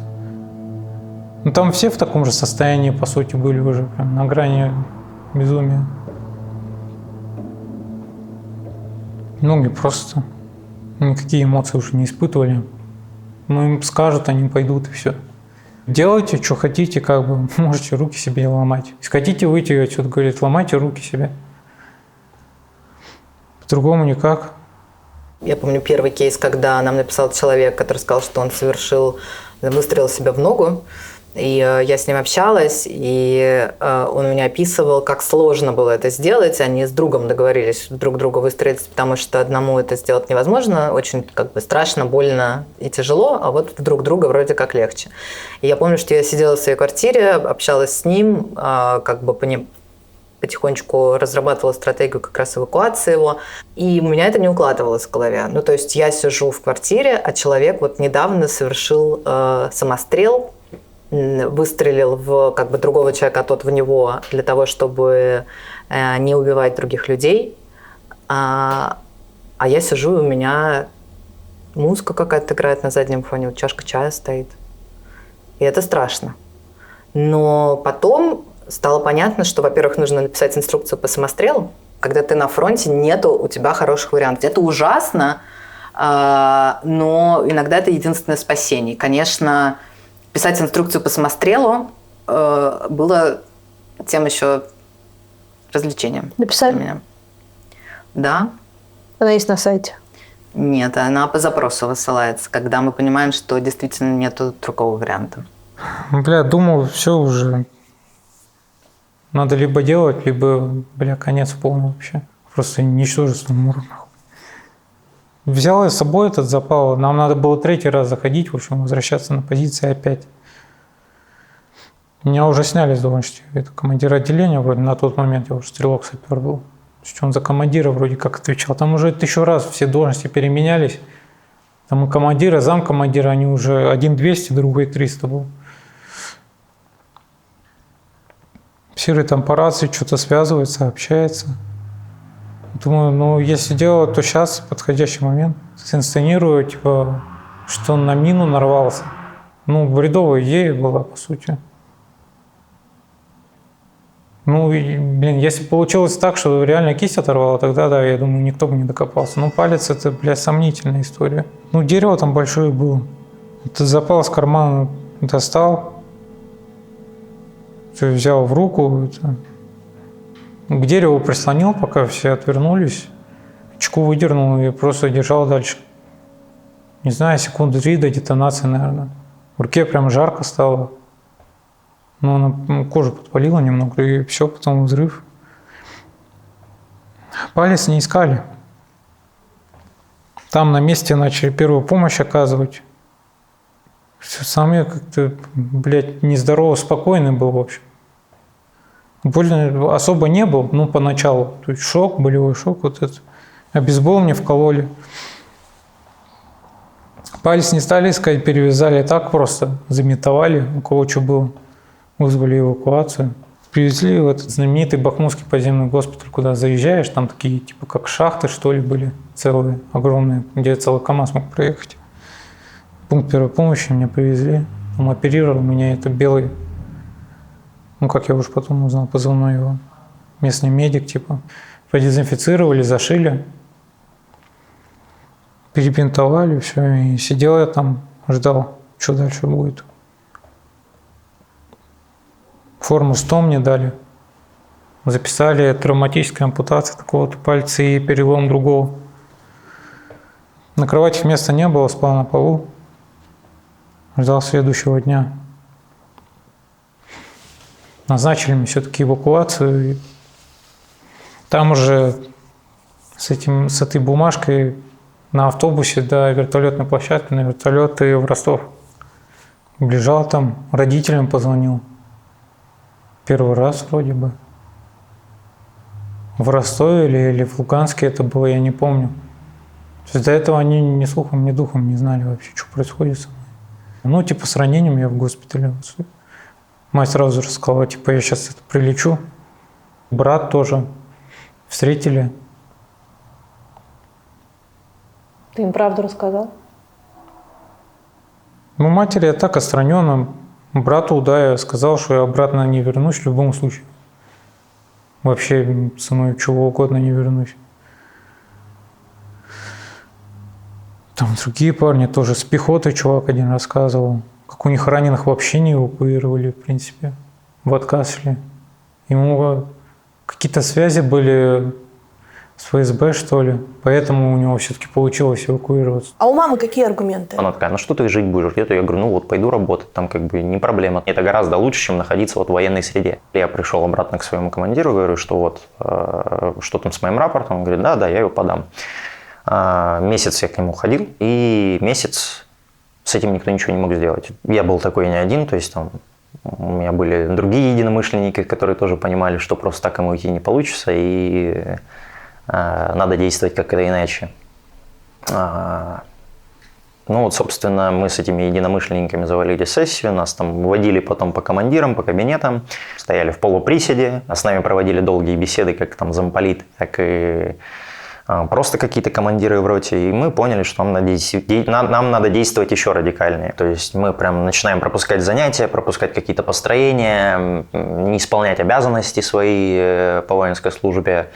У нас из-за этого начинаются проблемы, то есть как там с другими курсантами, с другими сослуживцами, так и с командирами. Весь курс стоит внизу, там 200 человек, и ждут, например, там, пока мы спустимся на это построение, или они там начинают бегать как-то, либо они там занимаются строевой подготовкой. Естественно, начинаются и претензии, и разборки. Некоторые на этом этапе уже ломались, говорили, ладно, я продолжу дальше служить, вот, лишь бы там мне не устраивали условно темную.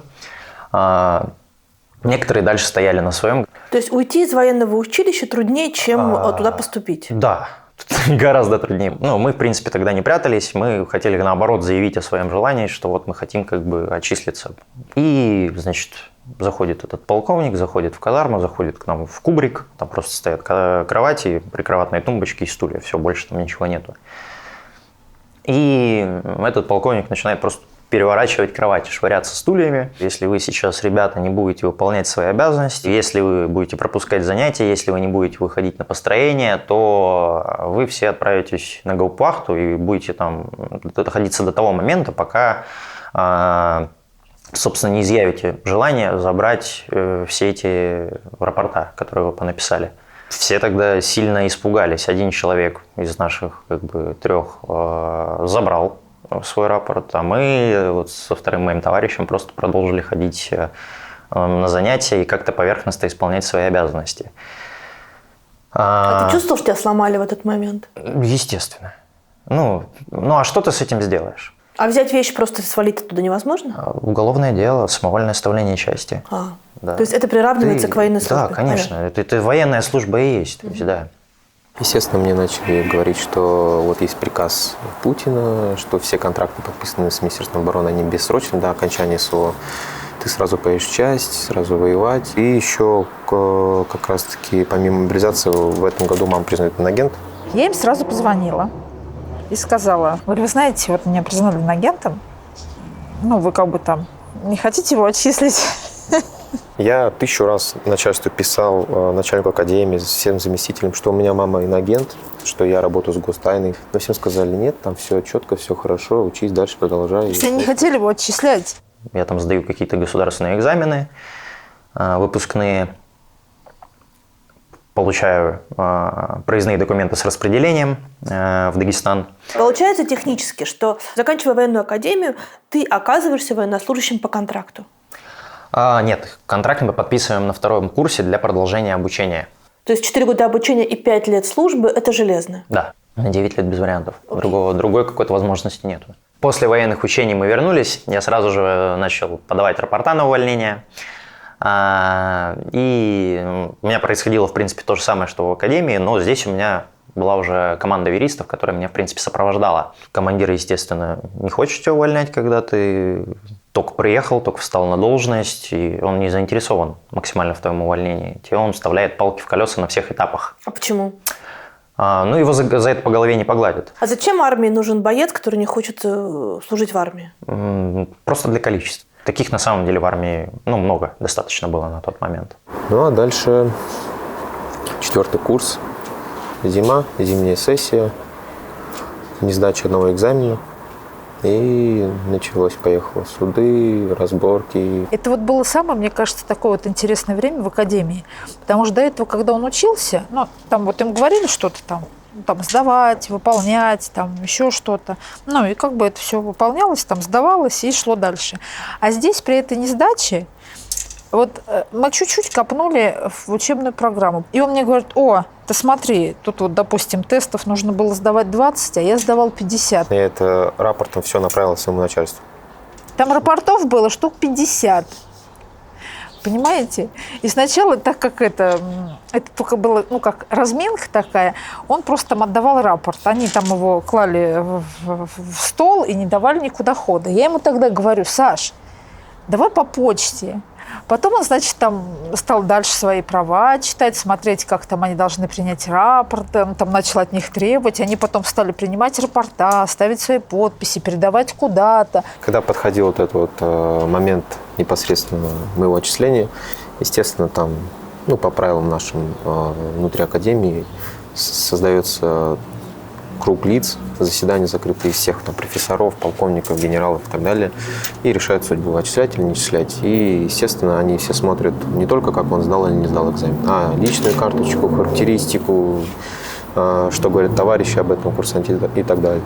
Когда мне дали ознакомиться с моим личным делом, естественно, 1000 на меня взысканий, 1000 рапортов от моих товарищей, что я такой, секой-то, такой-то, здесь такое слово сказал, здесь не опоздал, здесь не пришел, здесь плохо сделал и так далее. И везде стоит моя подпись о моем согласии. Естественно, я это увидел, зафиксировал, сфотографировал, пошел к начальству, сказал: здесь не моя подпись стоит. На следующий день, как ни странно, дают еще раз ознакомиться, чистая личная карточка, ни одной моей подписи не стоит, уже все переделано. Потом, когда я приехала, они нам дают уже 3-ю карточку, и там еще больше выговоров. То есть они ее вообще сделали записи заново, расписались за него, расписались за себя. Я им говорю, если там 4 офицера сидело, я им показываю фото, какая карточка была, и которая сейчас есть. То есть это вот я говорю, а это вообще как? Подождите, а что вас возмущает? Ты хотел уйти, а теперь они тебя отчисляют. Это большая разница, когда ты уходишь по своему желанию или когда они тебя отчисляют? Формально? Конечно. В нынешних реалиях то, что приказ этого президента о бессрочном контракте, естественно, я хотел отчислиться по своему желанию. И расторгнуть контракт на обучение. Да, расторгнуть контракт. Как это было до мобилизации? Были ребята, которые отучились, не захотели продлевать контракт, и они просто оплачивали то, что государство на них потратило на обучение. Теперь они, ссылаясь на этот 647-й приказ президента, говорят, что контракт расторгнуть невозможно. Но при этом высшее образование он не получил. Какой контракт? Он автоматически расторгается. Значит, он к академии больше не имеет отношения, допустим. Они его приказом оттуда отчислили. С частью он контракт не заключал. Какое предписание может выдать часть, если он к этой части вообще не имеет отношения? Иными словами, они, сделав так, что ты не сдал экзамен, на основании этого несданного экзамена отчислили тебя из академии и при этом приписали к части, в которую ты должен был направляться, чтобы отправляться дальше на войну. Да. Санитаром причем. Хотя он уже должен иметь какое-то там звание, но не рядового, потому что он учился, как это сказать, в высшем военном заведении. Ну, здесь ключевое, что даже на суде показывал все доказательства, там, скриншоты, переписки, как должен был проходить вообще экзамен, личное дело в суде до судебного процесса. И вот приложил то, что мне академия. Всякие подделанные эти подписи, программы изменены, там числа переделаны. Ну, естественно, они все торопились и с ошибками. Там ошибки, их даже необразованный человек все увидит эти ошибки. То есть формальной повестки у тебя как таковой не было? Нет, третье заседание было судебное. Естественно, я вышел. И меня тут же забрали и увезли в академию, в штаб. Там 4 офицера здоровых таких на входе, 10 там стоят, 5 там стоят, 3 блокируют дверь, 4 на входе. Там стоят. И все торопят, давай подписывай. Мне, естественно, дают предписание для убытия в часть. Естественно, я большими буквами на все журнал пишу, что незаконно отчислено, буду оспаривать все дело в суде и так далее. Тоже и на предписание написал. Страшно тебе было? Нет, но я был даже как-то... Не знаю, мне что-то... Мы вообще подготовились. Мы прочитали, как должно выглядеть предписание, где должна стоять печать, что туда должно быть внесено. Они мне когда дают предписание, я такой беру этот листок, там, я незаконно отчислен, большими буквами на весь этот пишу. И они говорят, подпись ставь. Я говорю, нет, не хочу сегодня. А они такие, ладно, так сойдет. И берут все это, забрали. Говорят, все, уматывай. Я говорю, ну хоть там денежки мне нужны, там в часть доехать, я там хочу, я вообще врач. А они говорят, нет. Я говорю, ну хоть мои вещи военные. Баллон говорит, почту отправим. А вот ты же мечтал спасать под бомбами, гранатами там, и так далее, зашивать. А почему бы тебе не поехать? Почему бы мне не поехать? Давайте спасу. Я его спасу. Скажу. Вы знаете, наверное, большинство ребят, даже с которыми я сейчас мальчишками общаюсь, они, думают, что это военные, вот они защищают, вот они такие молодцы. Но это действительно так должно быть. И военные, они защищают в том случае, когда нападают. Но когда ты нападаешь, то это уже, понимаете, это не защита. Мы в феврале едем на учение в Крым. 23 февраля нас построили в колонны, там ночью мы выдвинулись ближе к границе, и утром 24-го, собственно, мы эту границу пересекли. Собственно, ничего не происходило, то есть ты движешься в колонне, у тебя протяженность этой колонны примерно там 7-10 километров, и движешься ты со скоростью 20 километров в час. Мы совершенно, то есть, не готовы к каким-либо военным действиям, ни морально, ни психологически, ни физически, ни технически. То есть у нас банально бронежилетов нету. Я понимаю, да, там состояние войск внутри армии, то есть техническое оснащение ее, в принципе, там, психологическое состояние там, личного состава. Ты видишь украинский знак, ты понимаешь, что это вторжение, но с чем оно связано, как тебе, собственно, вернуться обратно, либо же сколько это продлится, ты не знаешь, потому что тебе банально спросить некого. У вас 3 человека в машине сидит, и вы не знаете, что с этим делать. И на первой остановке я подбежал там к своему командиру спрашивать, что происходит. На что я получил ответ, что подожди 10 дней, все закончится. Но я понимал, что вряд ли это на один день, потому что армия не готова ни к чему, да и в принципе нету мотивации у личного состава, нету какой-то техники оборудования. Обратно ты не побежишь, там стоит военная полиция, там российские правоохранительные органы, и ты сразу сядешь в тюрьму. Если тебя там свои не подстрелят по пути, как ты выйдешь из кабины КамАЗа, оставишь свой автомат и побежишь в сторону России, это... Не знаю, для меня это считалось неприемлемым на тот момент. На 3-й день, наверное, мы попали там под первый обстрел. Мы попали под первый обстрел и начали гибнуть люди. У вас воинское звание сержант. Да. Почему вы стали кадровым военным? Я не знаю, может быть, это позвучит как-нибудь по-детски. Но вот когда мне было лет 15, в принципе, я не знаю, я зачитывался вот такими вот книжками, там, я зачитывался все этой темы, вот там о героях, о тех, кто будет там людей спасать, мультики смотрел про рыцарей, да. Мне исполнилось 18, и я, в принципе, сразу в этот же день, можно сказать, в армию ушел. 28 ноября у меня день рождения, и 29 ноября я в армии. А потом, когда я уже пошел в армию, еще сложилось то, что меня отправили на Дальний Восток служить. Там какая-то своя жизнь, можно сказать. Поэтому я как-то особо... Вот в этот момент, когда вы узнаете, что началась война, у вас есть какие-то мысли о том, что вообще вы можете там оказаться? Первые дни, в принципе, я думаю, как и все остальные, я особо еще сам не понимал, насколько это серьезно и что вообще в целом-то происходит. Я пошел просто в часть, вот, и начал пытаться узнавать. Спрашивать там у своих офицеров знакомых, спрашивать там у своих коллег и так далее. И, в принципе, знаете, я заметил одну особенность. Я не знаю, было ли это в остальных частях, но вот конкретно в нашей части, на самом, что ни на есть Дальнем Востоке, это я заметил, прям вообще никому не было интересно. Там была своя жизнь. Никто прям особо не интересовался. Когда стали отправлять на линию фронта уже из вашей части? В марте, по-моему, в первых числах. Вот. У нас тогда поехала первая батальон-тактическая группа там, в составе около 1000 человек. То есть это несколько батальонов и, соответственно, подразделения обеспечения. Это были контрактники или срочники? Это были все контрактники. Срочников нас тоже отправляли, но это уже было позже, с начала 23-го года. Вот когда отправляют этот первый батальон, из него же кто-то возвращается живой? Живой?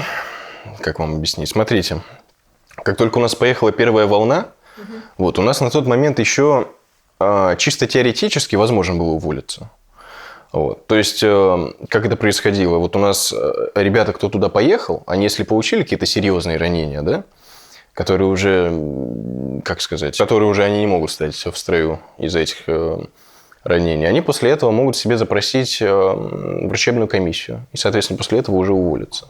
Без глаза кто-то приехал, там, без руки, допустим. Вот, они увольнялись.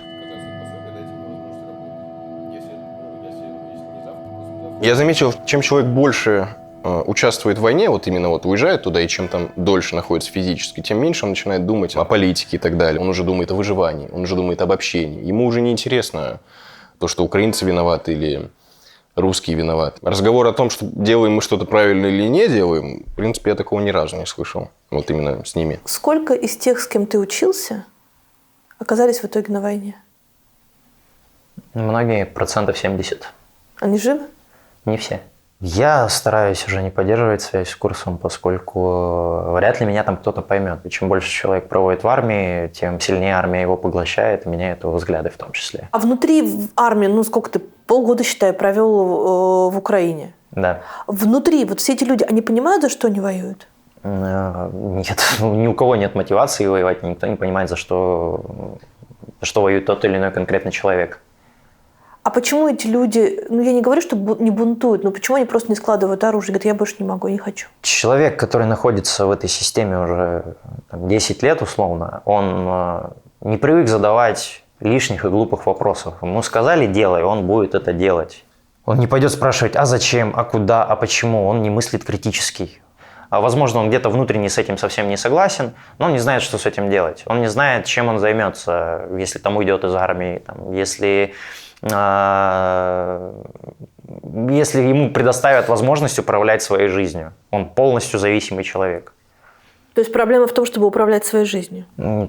Наверное, да, в этом. То есть в армии люди идут не от большого ума, скажем так, и там, не из больших городов, без каких-либо больших амбиций.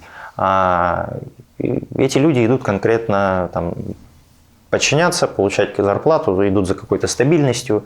А сколько примерно человек уехало из вашей бригады? Уехало человек 500, наверное. Это в смысле имеется в виду не разом, а в смысле вот война уже идет, сколько, 3 года. На момент вашего побега какими были безвозвратные потери в вашей бригаде? Больше половины из числа военнослужащих. То есть из 5000 человек 2,5.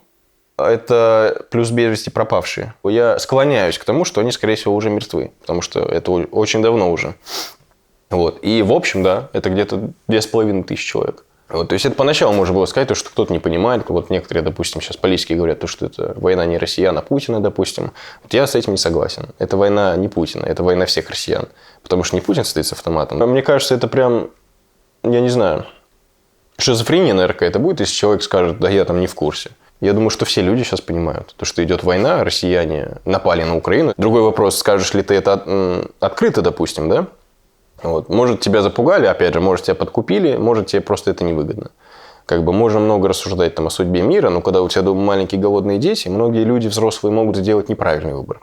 Вот. Я их не оправдываю, но это существует. У меня было несколько моментов, в принципе, когда я уже чуть ли не попрощался с жизнью. Я не был там ни психологически, ни физически готов к тому, что начнется обстрел. Первое время мы ко всему этому привыкали. Ну, я пытался понять, как можно отсюда выбраться. Но на тот момент выбраться можно было либо 200-м, либо 300-м. То есть нельзя было как-то уехать там в отпуск, оставить, там, бросить оружие и уехать обратно в Россию. Ну, банально не на чем было. Собственно, в таком формате я вот провел 5 месяцев, после чего как бы пришла новость о том, что личный состав отпускают в отпуск. Я пошел к вышестоящему командованию и попросил отпуск у них. Мои командиры понимали, что я увольнялся до этого, вряд ли я как бы вернусь обратно, если уеду. Убедил их в том, что я вернусь, что все будет хорошо, мне надо там просто 2 недели отдохнуть, там увидеть родственников, и как бы все будет нормально. И мне, собственно, этот отпуск согласовали. Я первым делом выехал там с территории Украины и приехал в пункт постоянной дислокации в Дагестан. Там я отметился, что я прибыл, написал рапорт на отказ от участия в боевых действиях, написал еще один рапорт на увольнение и поехал в отпуск. Так можно? На тот момент еще можно было. Ну, у нас шутили так. Завтракают 100 человек, ужинают 7. Вот примерно вот так оно и было. Мы обучались, вот наше подразделение, батальон, не знаю, как угодно можно называть. Вот у нас приехало 100 человек в тренировочный лагерь. Из 100 человек в первый же день осталось 20. Там были молодые парни по 20 лет, которых просто разорвало на куски. Это все были заключенные? Ну, не только. Там шли обычные мобилизованные и контрактники. Без разницы, кто ты. А кто командовал вами? Ну, я не буду называть позывные. Ну, командир полка. Но это кадровый военный, это не заключенные и не мобилизованные? Я не знаю его статус, но от некоторых людей из ФСБ я узнал, что это человек-наркоман, грубо говоря. А что за люди из ФСБ? Ну, которые помогли мне оказаться вот здесь. Я приезжаю в Дагестан, мне звонят к нам командиры, спрашивают, где я, почему я не приехал к ним обратно в Украину. На что я как бы отвечаю, что, ребят, вот я прохожу сейчас процесс увольнения, я как бы не согласен с тем, что происходит, и просто не хочу в этом всем участвовать. В части я там ходил в какие-то наряды, отмечался, что я появляюсь на службе. Мне проводят в сентябре аттестационную комиссию, на которой там принимают единогласное решение о моем увольнении, и мои документы отправляют в Москву на подпись к министру обороны. Но 20 сентября я читаю новости, смотрю, что Госдума приняла поправки в отношении военнослужащих. И 21 сентября объявляется мобилизация. Позвонил командир и сказал, что 22 числа вы все собираетесь на плацу, вас проверяют, и вы, собственно, отправляетесь обратно в Украину, только уже в составе штурмовой группы, а не в составе там, моего связного взвода. Я понимаю, что мне надо либо садиться в тюрьму, либо покидать Россию. Ну, я выбрал последний вариант и, собственно, покинул часть, покинул Россию. Я знал, что в Казахстан я могу въехать по внутреннему паспорту. Маме сказал? Да, я в этот день разговаривал, наверное, там, со многими своими друзьями, со многими своими родственниками, но поддержку получил только от друзей. Вот. Родственники назвали меня предателем и сказали, что вычеркнут меня из семьи. И 21 сентября вечером я приехал домой, выпил чаю, собрал вещи. Вечером того же дня вылетел из Дагестана и прилетел в Омск. Сел на такси и доехал до Казахстана. Мы не можем говорить, где мы сейчас находимся. Нет. Потому что на тебе уголовное дело. Да. А в чем ты обвиняешься? А мы не знаем, потому что нам вообще-то уголовное дело не прислали, Вообще, не рассказали. Да, не рассказали, но был ответ такой. Возбуждено дело на товарища Агафонова Александра по причине, что Агафонов... Ой, это смешно. Можно это озвучить? Давай зачитаем. Это, значит, дает ответ Следственный комитет. Такого-то числа Агафонов отчислен из Академии по неуспеваемости, в связи с чем такого-то числа ему выдано предписание на убытие для дальнейшего прохождения военной службы по контракту. По контракту мы его не заключали. В войсковую часть такую-то, ну, туда-то. Агафонов, желая отдохнуть от строгого, регламентированной общевоинскими уставами вооруженных сил ежедневной службой деятельности и временно уклониться от исполнения обязанностей военной службы в течение заранее неопределенного времени к установленному регламентом служебного времени сроку 8 часам в войсковую часть такую-то не прибыл, а убыл в неизвестном направлении. Орфография вся соблюдена. То есть они прекрасно понимают, что у меня сын порядочный человек. И они понимают, что он временно уклонился, а потом он... Потом одумается и вернется. Да. Последняя, да, моя встреча с мамой. Я приехал, просто начал говорить о том, что я с этим всем не согласен, что я туда не вернусь. Мама там меня уговаривала вернуться обратно. На фронт? Да, на фронт. Я говорил, что нет, я вот сейчас увольняюсь. Говорю, что вот, собственно, смотри, сейчас я стану свободным человеком наконец-то. Нет, нельзя уходить с военной службы.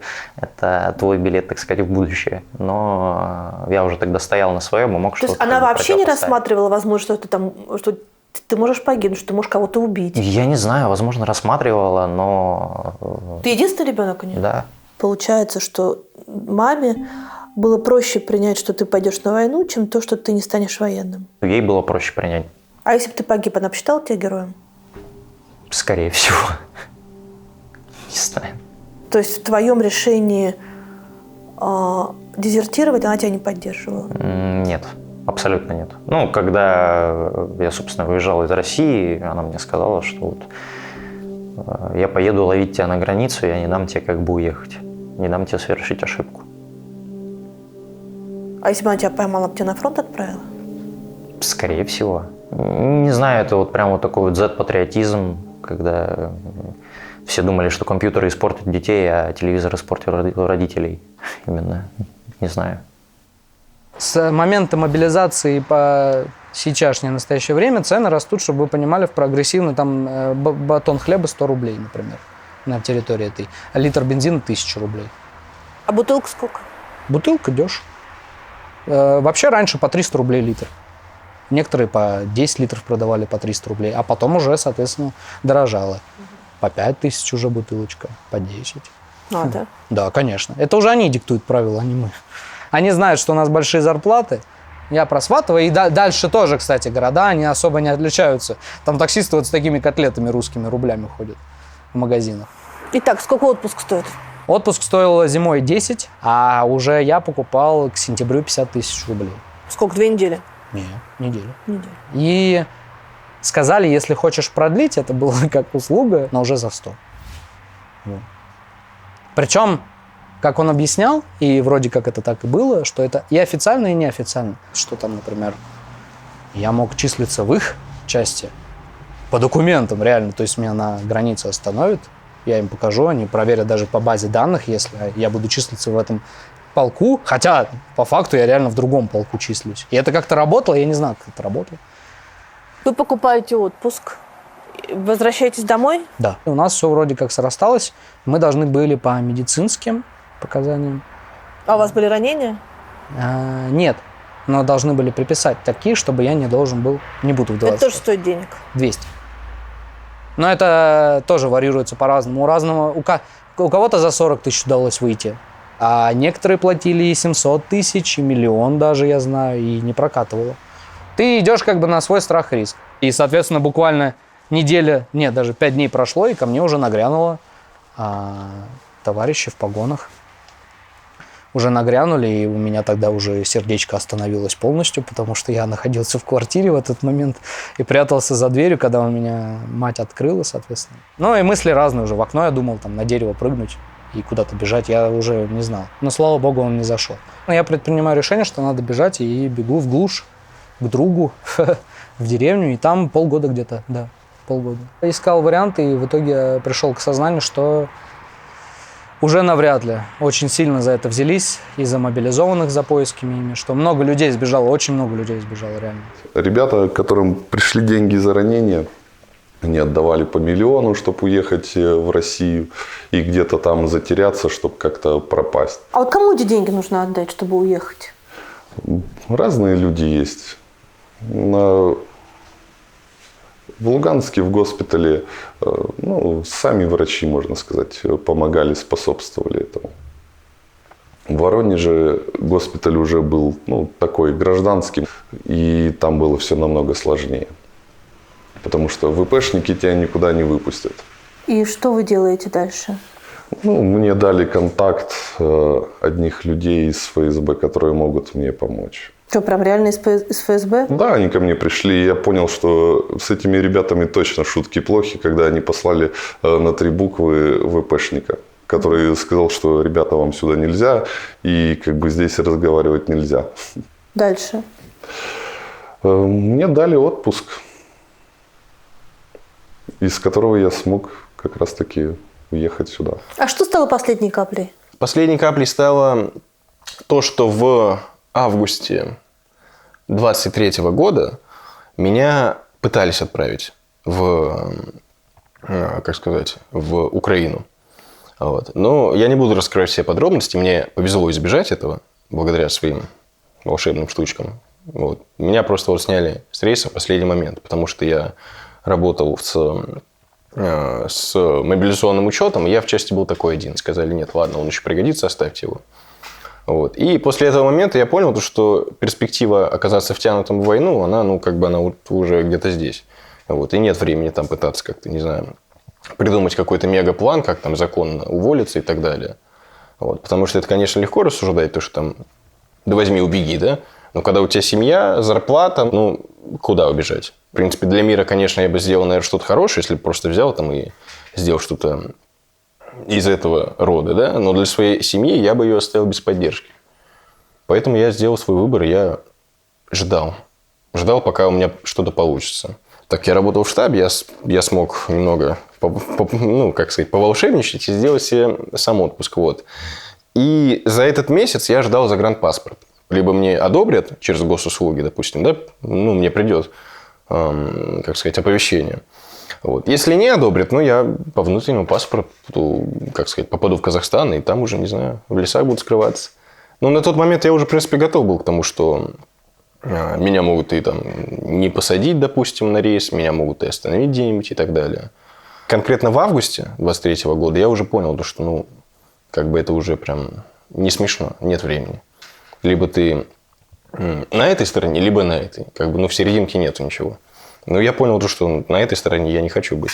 Когда я попал в Казахстан, я уже начал более, комплексно уже подтягивать знания из разных сфер. Я начал уже писать во всякие организации, наподобие, «Идите лесом», допустим, да. Вот, я уже начал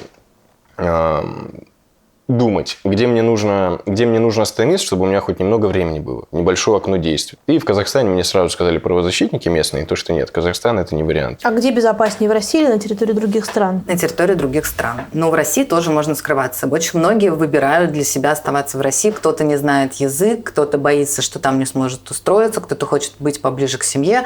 Разные ситуации, но 60% остаются, 40% выезжают. Без загранпаспорта куда может выехать россиянин? Это Беларусь, Армения, Казахстан, Кыргызстан 4. Даже из этих 4 ситуация разная. Например, в Армении и в Казахстане есть российские военные базы. И у нас есть случаи, когда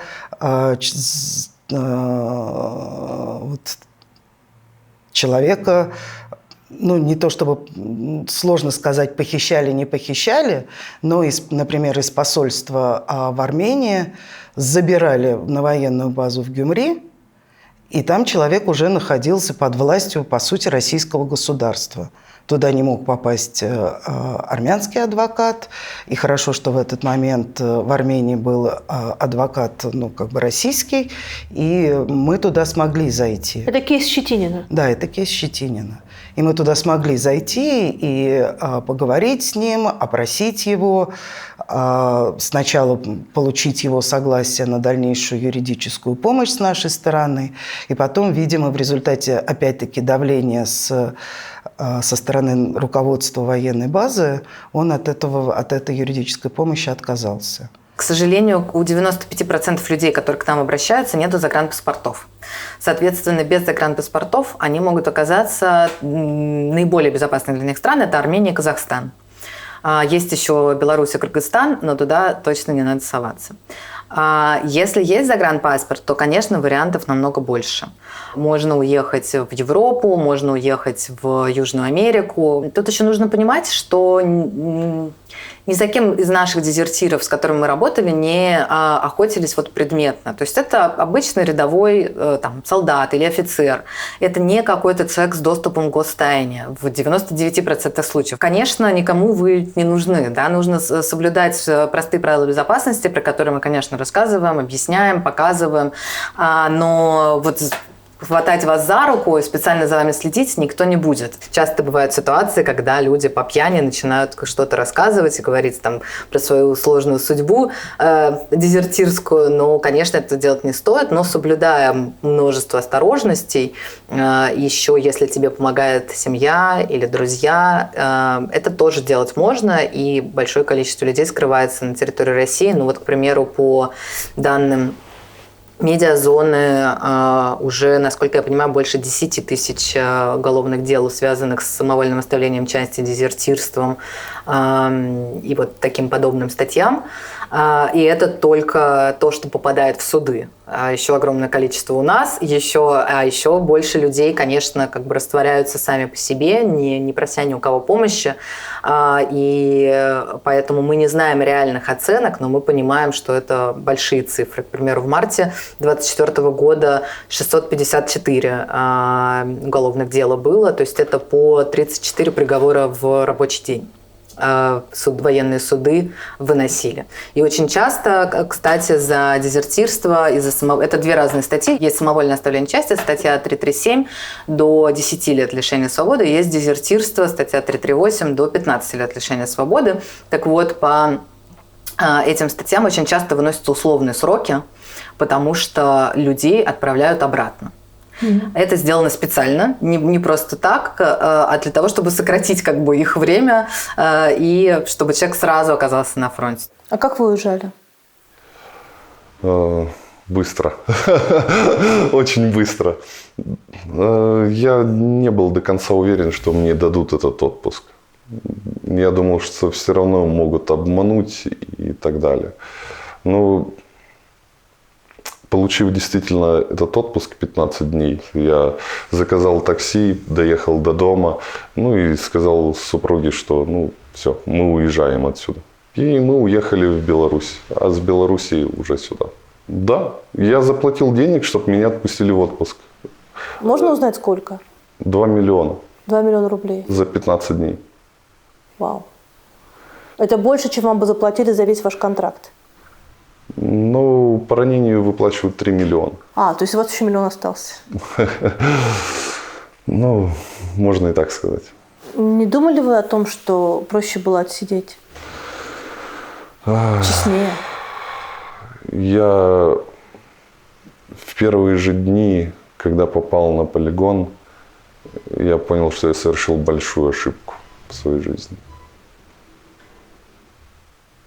Самую большую. Я думал, что я оттуда вообще никогда не вернусь. Вы служили в российской армии по контракту на момент начала полномасштабного вторжения больше 5 лет. Да. А как вам удалось выехать из России, имея воинское звание и столь долгую службу по контракту? И если я понимаю правильно, то у вас еще был доступ секретный. Мне просто крайне повезло. Я подал документы на загранпаспорт. Не стал писать, что я военный, и все, я получил загранпаспорт. Неужели они не проверяют? На тот момент, когда я подавал, я не могу сейчас точно с уверенностью сказать, что происходит сейчас. Но тогда, когда я это подавал, у меня прям была максимальная информация о том, что никто ничто не будет проверять. Потому что я был не первым в части таким, кто это сделал. И, соответственно, я это придумал. А как вот не проверять? Это нужно взятку принести, это нужно кого-то попросить, договориться. В моем случае никаких взяток не нужно было подавать. Возможно, с одной стороны, сыграла какая-то удача, есть определенность здесь, но с другой стороны, я точно понимал, потому что я работал с военкоматами, вот, то, что между военкоматом и МВД, который занимается рассмотрением заявления на загранпаспорт, связи не было. Потому что я работал в военкоматах нашей области, и я прекрасно видел, как это работает. То есть мы знаем, что на Сахалине у военкоматов нет электронной связи с Министерством внутренних дел или с АВИРами, или как они называются? Но на тот момент не было. Сейчас не знаю. А вас ищут? Да. На мне уголовное дело в России, в принципе, на сайте МВД розыск. Я не знаю, по какой статье у меня там поиск, но я думаю, в том числе и дискредитации армии и... Сочи это само собой, я так понимаю, 337. Так что, я думаю, да, ищут. Самый большой мандраж я испытал в аэропорту уже в Беларуси, когда вот стоял вот у этого окошечка паспортного стола. И мужчина, я, во-первых, давно не летал и забыл вообще процедуру, как это происходит. И когда я это увидел, я очень запаниковал в этот момент, то есть помню это сильно. И причем он так тщательно досматривал меня. Он у меня проверял, там, паспорт мой вот так вот пролистывал, что-то вбивал. Потом с лупой вот так сидел, паспорт разглядывал. С какой целью летите? И еще меня смутило, когда девушка спросила, когда... у нас же есть право по паспорту прилететь в Армению. Вот. И когда девушка проверяла багаж, она такая спросила, а у вас кроме паспорта нет? Загранпаспорта, может быть. Такой, я начал уже волноваться, что-то такие вопросики пошли. Говорю, нету. Я думал, сейчас дверка откроется, 4 человечка выйдут в штатском, и до свидания. И как-то, да, все прошло довольно-таки плавно, и причем столько было совпадений. Во-первых, рейс задержали на 40 или 50 минут. Я уже сидел в самолете, и нас еще 40 минут держали, потому что один мужчина выпил, ему стало плохо в самолете, и там... Я вот так вот в окошечко смотрел и все наблюдал, как бы сейчас с мигалочками не подъехали. И у меня все, я сознание чуть ли не терял от такого. Причем вроде, такое испытал, и все равно какой-то стресс, что такой путь совершить и вот так вот обломаться. Вот. Просто я понимал, что это все. То есть, если меня сейчас поймают, я еду в мясной штурм прямым рейсом с веточкой, с 2 веточками. Одна у меня будет в заднем, а другая в руке. Потому что с такими людьми разговор короткий. Как-то в Ютубе мне попалось видео о том, что какой-то парень приехал в Сербию. И из Сербии он перешел в Хорватию. Просто пешком. То есть от одного КПП до другого КПП. Его пропустили без проблем. А в Сербии можно без визы? Да, в Сербии без визы. Я на протяжении всего этого пути моего я общался с правозащитниками, я у них узнавал. Там это опасная страна, это не опасно. То есть я пытался как-то собрать какой-то пазлик, как-то узнать об этом. Я пришел к выводу, что я, наверное, полечу не в Сербию, я полечу в Боснию. Она более, так скажем, нейтрально, что ли, относится к россиянам. Есть граница Боснии и Хорватия. Она, как сказать, не оформлена. Там есть здесь КПП с каждой из сторон. Если у тебя российский паспорт, ты можешь свободно выйти из этой Боснии, да, и прийти в Хорватию. То есть, и в Хорватии не проверяют визу? Это сразу запускается процедура запроса убежища. То есть, когда тебя выпускает боснийский пограничник, если он видит, что у тебя российский паспорт, он уже знает, зачем ты туда идешь. Он ставит штампик на то, что ты вышел из страны, и ты уже идешь в Хорватию. И у этой хорватской стороны ты просто отдаешь паспорт и говоришь там «Азюль». То есть, ты сообщаешь им о том, что тебе нужно убежище. Угу. Если они тебе скажут, допустим, нет, ты не войдешь, ты можешь просто обратно войти в Боснию. На протяжении нескольких КПП по границе мы туда ходили не по одному человеку. Там было по записи, можно сказать. Они до этого были на память, да, а я им купил, тетрадку, чтобы мы записывали туда, кто куда, кто когда проходит, да, по 10 человек в день примерно. И соответственно, 10 человек идет, группа из россиян. Все пограничники знают, что и зачем. Создаем свои паспорта. 10 мужиков? Не обязательно. 10 человек. То есть там может быть семья. И дальше вы оказались из Хорватии на чем? На поезде, на автобусе? Из Хорватии на самолете.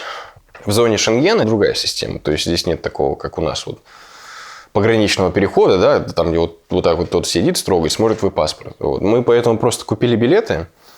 на сайте, короче. И после этого пошли в аэропорт, там стоит такой автомат, берем телефон, у тебя там QR-код твоего билета, да, просто пип, сел в самолет, все. Куда захотел, туда и полетел. Вы считаете себя везунчиком? С одной стороны, да, но с другой стороны, это со стороны может показаться, то, что мне прям вот все время везло, там у меня с первого раза все получалось. Вот. А по факту это прям ежедневная работа. Я все время искал информацию, все время по чатам, по вот этим вот мигрантским смотрел, что вообще делать, как кому обращаться.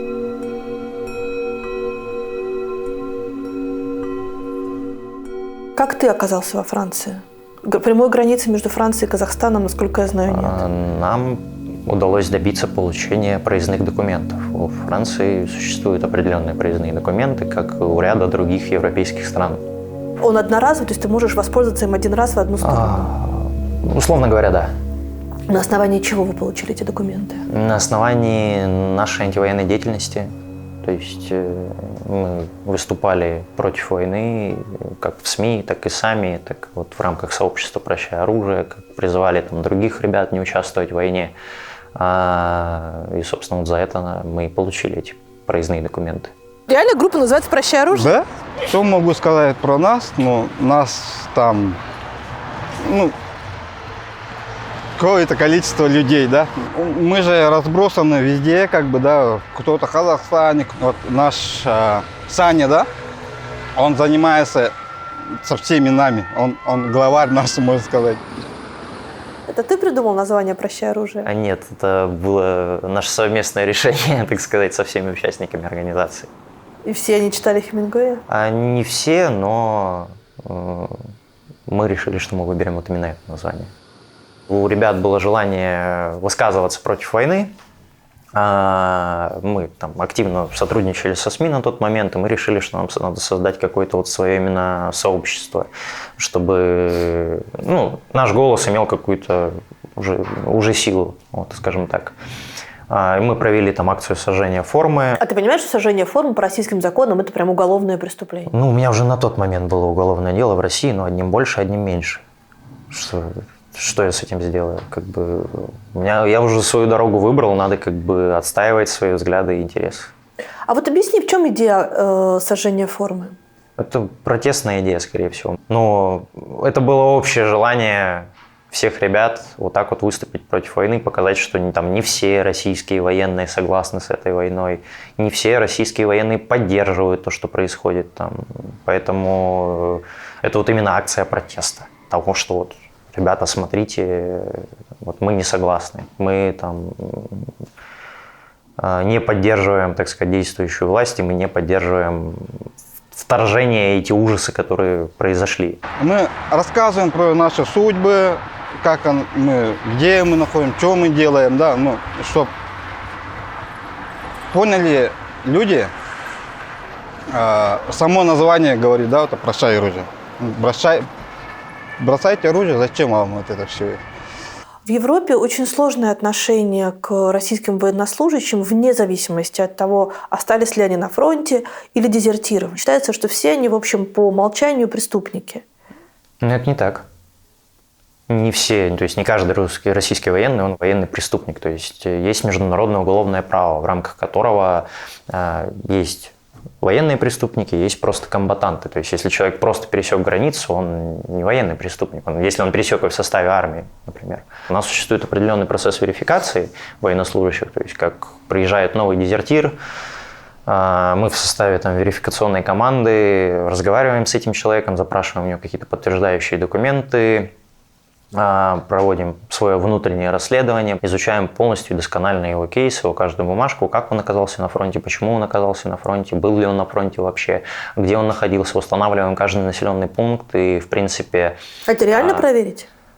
Да, зная определенные данные исходные, то с этим можно работать. То есть я могу просчитать процент его причастности к тем самым военным преступлениям, либо же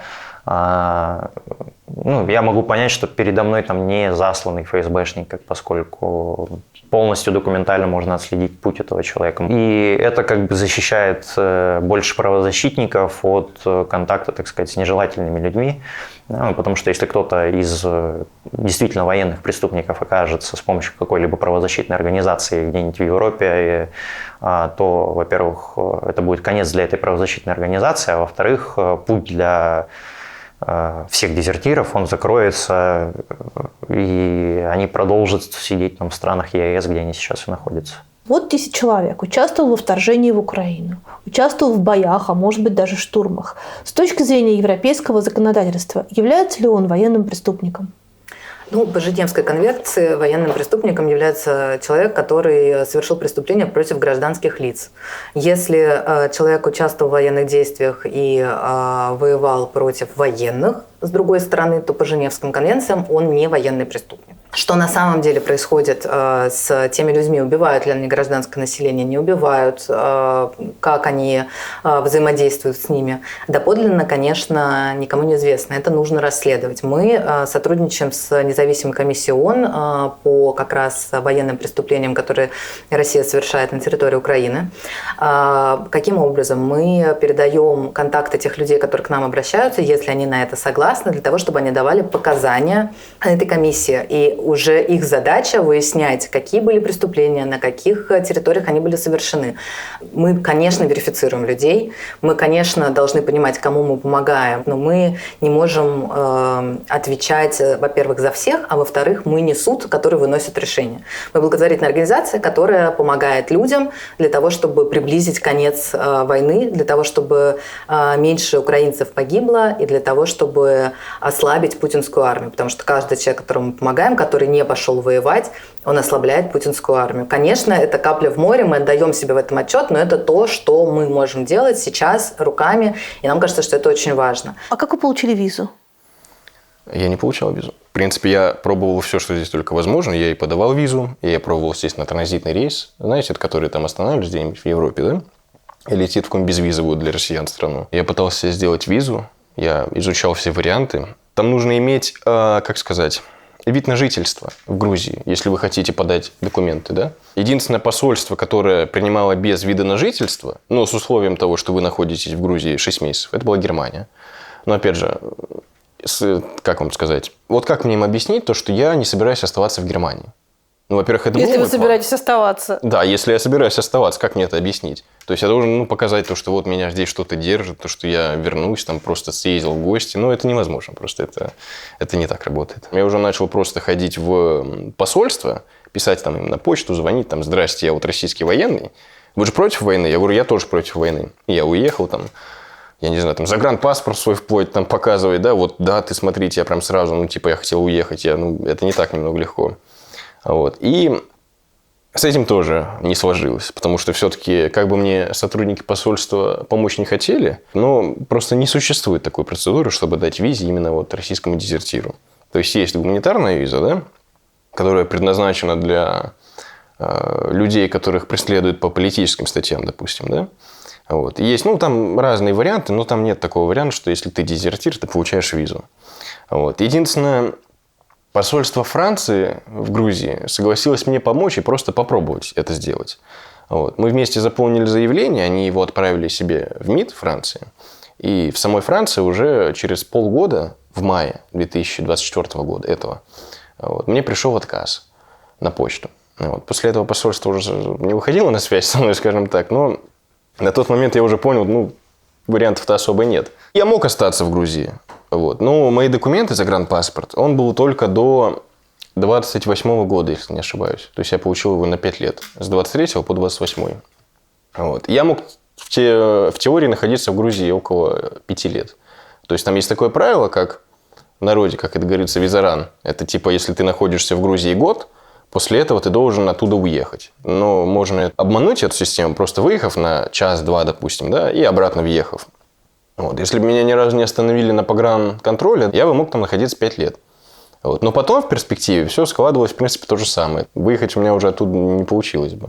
А в Европе как можно оказаться без визы? Очень сложно. На самом деле, вот спустя 2 года войны все еще нету понятного трека для военнослужащих, которые дезертировали для того, чтобы оказаться в Европе. И это отдельная часть работы, которая, честно говоря, практически не двигается с места. Был прорыв с Францией с 6 дезертирами, среди которых 4 были как раз людьми, которым мы помогли. Здесь работала огромная команда людей, несколько правозащитных организаций, но нельзя сказать, что после этого вот есть какой-то очень понятный трек, как дальше действовать. Одно дело, ты вышел с плакатом в центре Москвы или какого-то другого города, на котором написано «Нет войне», и тебя там задержали на 5 суток.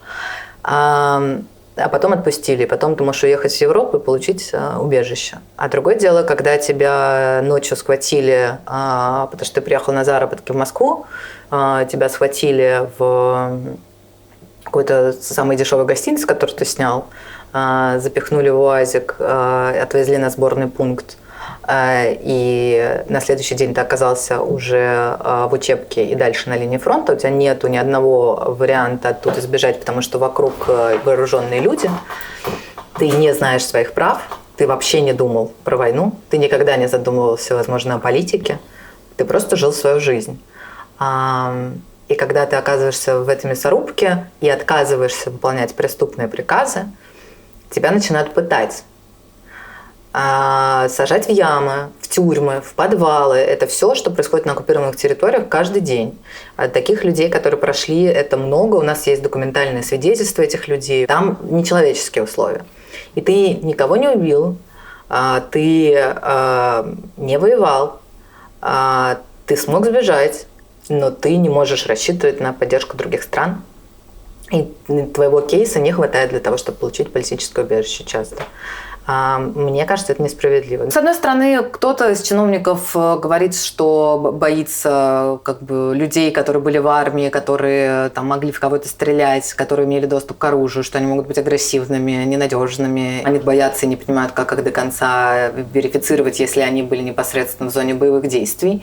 Но, с другой стороны, у них и нету правовых нормальных механизмов для этих людей. А для того, чтобы поменять европейское законодательство, которое в случае гуманитарных виз и беженства работает индивидуально в каждой стране, нету единого закона Евросоюза, это отдано на откуп каждой стране, это сделать очень сложно. Но мы и другие наши коллеги, правозащитные организации, которые как раз находятся в Германии, во Франции, стараемся над этим работать, объяснять, почему это важно, почему здорово показывать людям, как оттуда уйти. Мы со своей стороны поможем всем пересечь границы, оказаться в буферной какой-то безопасной зоне.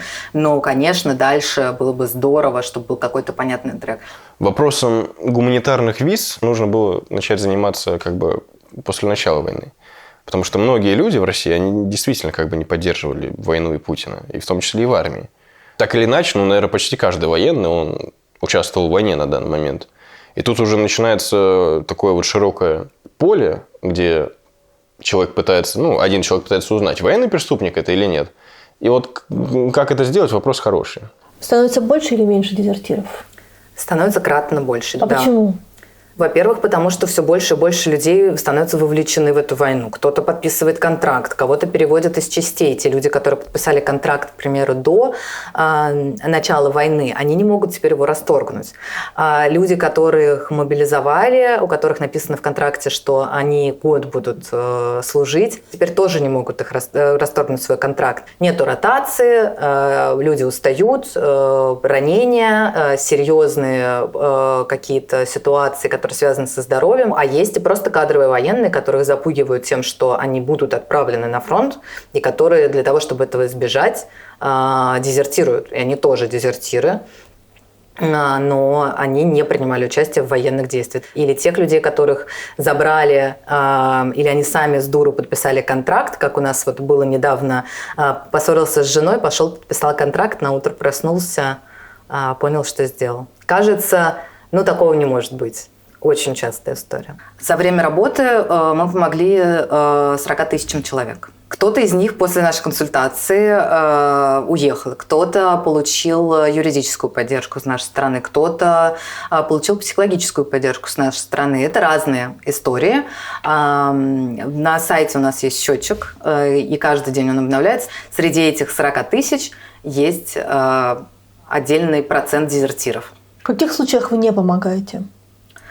Мы всегда оставляем за собой право не помочь. Я вот могу вспомнить первый раз, когда к нам обратился человек, у которого была тяжелая ситуация. Он и посидел в яме, и участвовал в штурмах, в которые его заставляли идти. И он обратился к нам. Мы верифицируем каждого человека, потенциального дезертира. Нам нужно понимать, какая у него история. И когда мы выясняли все подробности, связанные с вот этим мужчиной, выяснилось, что он из колонии попал на фронт, что нормально, и это бывает, но статья у него за растление малолетних. И мы приняли решение коллективное, что мы не можем помочь этому человеку. Мы не будем брать на себя такую ответственность, чтобы человек, который сидел за растление малолетних, оказался опять на воле. Вы ему это озвучили? Мы ему это озвучили. А он? Ну, не сказать, что он был доволен. Законом войны, по идее, человек, который мобилизован и который воюет на одной из сторон не по своей воле, он не несет юридической ответственности за то, что он военный. Но наемники несут. А если здесь вас осудят, вы будете готовы сидеть? Сложный вопрос. Не знаю, как на него ответить. Ну, вы понимаете, что такая перспектива есть? Так, перспектива есть всегда. Могут просто службы Российской Федерации меня точно так же отсюда забрать и увезти туда. Я вам дал интервью, это уже статья. Я бежал, это еще одна статья. То, что вы мне дали интервью, это не статья. То, что вы в ней сказали, это статья. Да, ну вот именно так. Я ушел из-под следствия. Меня тоже должны были осудить на какой-то энный срок. Там даже, пускай и небольшой. Вот и все. В любом случае, то есть, выбора нет. Но я знаю, что будет, если меня заберут отсюда в Россию. Меня просто отправят в штурм точно так же, как других. Открывашкой, без бронежилета и автомата. Открывашек? Открывашкой. Это те, которые идут самые первые в бой. Это которые... Которые уже 100% не вернутся. А как их назначают? Кто это? Ну, это если ты контрактник, просто обычный контрактник. Если ты что-то накосячил, ты попадаешь в войска Шторм В. Если ты боец Шторм В, и ты что-то накосячил, тут другое наказание. Тебя отправляют просто без бронежилета и автомата. А смысл? Смысл? Наказать человека, Ну, то есть убить? Да. Не своими руками просто? Нет, не своими. В соседнем полку у командира был свой прикол. Если он видел, что кто-то где-то достал алкоголь или еще что-то, и спалил это, или просто что-то другое накосячил, он просто подходил и говорил, правая или левая. И ты выбирал руку, ногу, правая или левая. Ну так это же скорее избавление. Ты мог раненым в госпиталь отъехать. Нет. Я видел, как 50 человек грузили в КАМАЗ на костылях в закреп со словами, вы бегать не можете, и значит, вы убежать не сможете. Значит, позиции не оставите, значит, будете там стоять до конца. Неважно, есть у тебя ранение, нет у тебя ранения. Там вообще нет ничего человечного, там всем все равно. Я никогда никого не убивал. Я в детстве не мог даже зарезать бабушке на суп курицу. Не мог. И, в принципе, воевать точно такое же отношение. То есть, не могу, не способен я на это. Просто не способен. Вы в штурм вы ходили, вы же стреляли? Стрелял. Вы вот с этими в бой вступили, вы стреляли? Стрелял. Значит, вы кого-то уже убили? Не могу этого точно знать. Но если бы вы вернулись, сколько бы вам осталось еще там провоевать? Где-то месяцев 9, наверное. Как вы думаете, вы бы справились? Нет. Да, практически никто не доживает. Провести год в таком ритме, то есть один день БЗ и месяц в госпитале, ну, это нереально. Большой шанс, что ты оттуда не вернешься, потому что приказы такие и нацелены на то, чтобы просто людей истребить. Когда я уехал из Макеевки в госпиталь, туда заходил новый полк, привезли ребят, примерно 700 человек привезли. И через неделю в мой же госпиталь приехало несколько человек и сказали, что этого полка больше нет. 700 человек они убили за 3 дня. Это были обычные мобилизованные, контрактники и так далее. Ну, а когда вот сейчас говорят, что нужно защищать там Курскую область, в которую вторглась уже ВСУ, что вы про это думаете? Я бы не пошел ее защищать. Почему? Считаю, что все закономерно. Россия вторглась в Украину, Украина вторглась в Россию. А если в Воронежскую область? Да, неважно. Россия отправляет ракеты в сторону Украины, и через несколько часов Украина отвечает тем же. А какой выход? Договариваться. Думаете, это реально? Я думаю, что наш президент не пойдет на это. Человек, который не был на этой войне, как бы вы ее описали? Что это? Безысходность. Страх, безысходность. И чем дольше ты там находишься, тем меньше у тебя самосохранение. Вот это инстинкт самосохранения. Человек, находящийся на первой линии обороны, это каждый день традиционно утром и вечером, и, может быть, еще ночью какой-то атака ДРГ. Постоянно, каждую секунду ты в стрессе. То есть ты не знаешь, когда прилетит. А если бы вы погибли, то вы бы за что погибли? Ни за что. Там был один интересный мужчина, он мне сказал такую вещь. Так получилось, что нас отправляют в очередной штурм. И, соответственно, он встает вместо меня. Я ему говорю, типа, а почему у тебя дети? Зачем? Давай я пойду, типа, у меня никого нет. И он такую вещь сказал, он говорит, у меня есть дети. У меня есть квартира, которая, они уже получат, они обеспечены как бы всем, что можно. Даже если я умру, деньги выплатят, как бы. Ты вот молодой, как бы еще. И причем это отношение было таких у всех к молодым. Часто говорят люди, которые были мобилизованы, которые не смогли сбежать или не знали, куда бежать, они говорят, а кому я там нужен? Вот кому ты здесь нужен, какой у тебя вообще план? Я простой человек с Якутии. Республика Саха-Якутия. У меня ни связи, ни денег, ни богатых вот этого всего. Я простой человек вот этого. Очень много людей, которые помогут. Правозащитники. Вот это очень добрые люди есть. Почему? Кому мы здесь как бы правительство Франции сказало, да, мы можем помочь людям, которые отказались воевать. Вот я могу сказать, я хочу сказать то, что мы нужны людям. А что ты собираешься здесь делать? Какой план? Сперва документами разобраться и работать тут, обосноваться, тут, в Франции. Может быть, гражданином Франции станут, а что бы нет. Вот это да. Стану. И вообще интересно будет, кто-то вообще с маленького вот этого деревни, да, вот этот, приехал, вот живет в Франции, гражданин Франции. А сейчас кем работаете? Наемным рабочим, так сказать, убираю, квартиры обычные. На курсы вот пошел по программированию, то есть уже как-то, иду в какое-то русло. А так просто много опыта, работы в разных сферах, но их как бы нельзя здесь применить. Все-таки я же здесь нелегально. Мне осталось 3 месяца, а дальше я уже штраф буду платить. Вы учите армянский язык зачем? Бывает, что где-то пригодится, подучиваю, как бы я в чужой стране. Хоть и большая часть населения понимает русский, практически все, я бы сказал. Хотя есть молодые девушки, которые со мной по-английски, например, говорили, когда я по-русски начинал. Я говорю, окей, I got this. Я не знаю, как повернется моя сейчас судьба, как бы я сейчас стараюсь податься в Европу, подаю убежище, но многие страны отказывают. Например, посол Испании мне сказал обратиться в московское посольство Испании с моим вопросом о беженстве. На что я ее спрашиваю, а вы понимаете, что это как в пасть льву заглянуть? Здравствуйте, я русский дезертир. Можно мне беженство в Испании? Пожалуйста. И наручнички сразу приготовьте.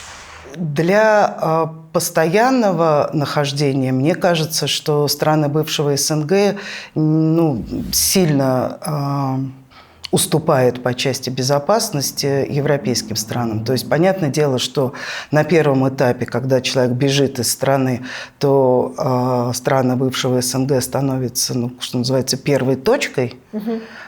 Но опять-таки, вот по тем нескольким случаям, с которыми мы работаем, мы видим, что безопасность в разы ниже, чем в Европе. В Казахстане я не жил, я существовал, можно сказать, потому что в декабре, когда депортовали этого Жилина, вот этого, я понял, что дезертирам, как нас, в Казахстане небезопасно. Каждый день думал, что сейчас меня задержат, так депортация, суд, тюрьма, вот это, минимум 10 лет, там, и так далее, и так далее. Звонки даже были с этого, кто там, опер, что ли, какой-то звонил 2 раза. Тебе или домой? Мне звонил, родителям звонил, родственникам звонили. Я не жил, а выживал, можно сказать, существовал. Ты не понимаешь, а завтра что будет, как будет, что будет происходить. Просто одним днем живешь. День рождения у меня, когда у меня было 12 мая, в квартиры пришли 2 незнакомых человека. Взяли и закрутили отдел. Очень страшно, очень плохо было. А за что они тебя задерживали? Якобы сказали, что ориентировка на меня пришла с России. Участки, говорю, дайте позвонить правозащитнику. Они дали, позвонил, а он приехал. И просто так я вышел, просто так, все, уходи.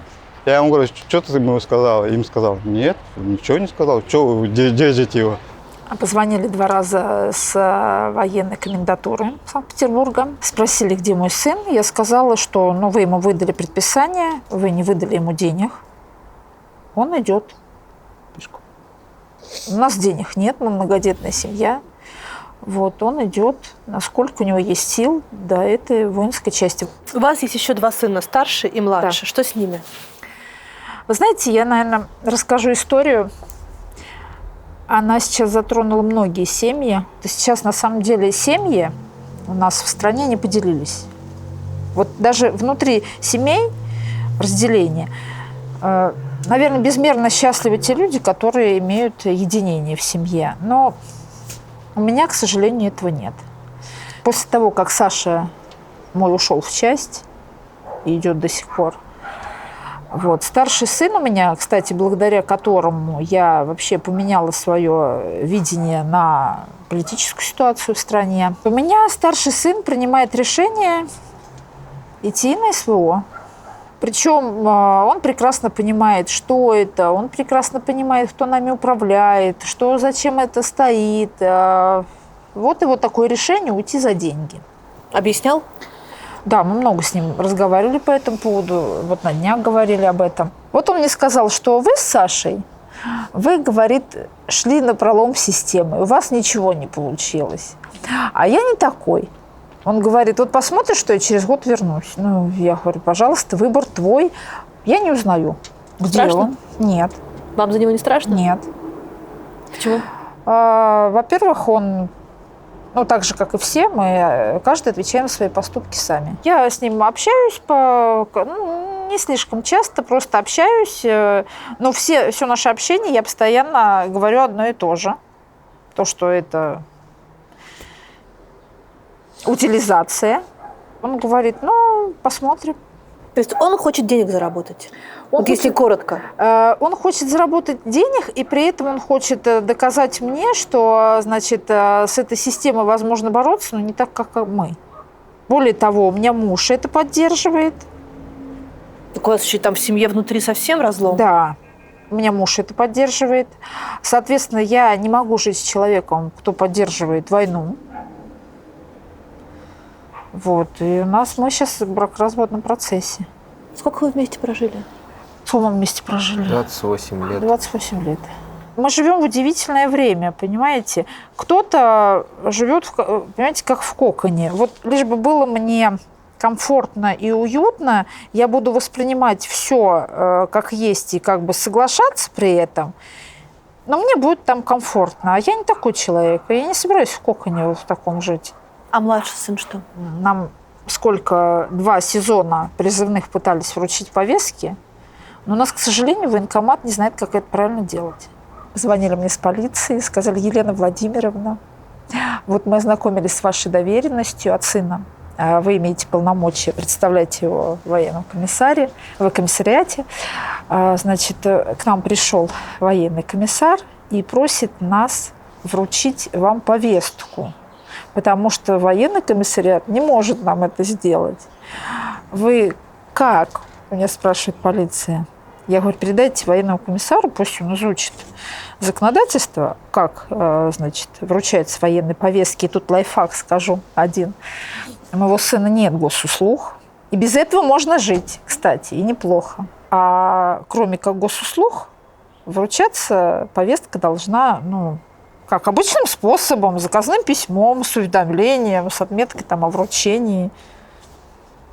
Вот. В общем-то, они не могут нам почему-то вручить эту повестку. И у меня просил полицейский, чтобы приехать к нам и вручить. Я говорю: как? Если вы приедете, я вам скажу то же самое, что пусть военный комиссариат повестку отошлет надлежащим образом. Он сказал: ладно, тогда извините, тогда мы к вам не поедем. Но вы знаете, жизнь она одна. И тратить ее на какие-то ненужные вещи, сидеть, что-то трясти, ждать, я считаю, это глупо.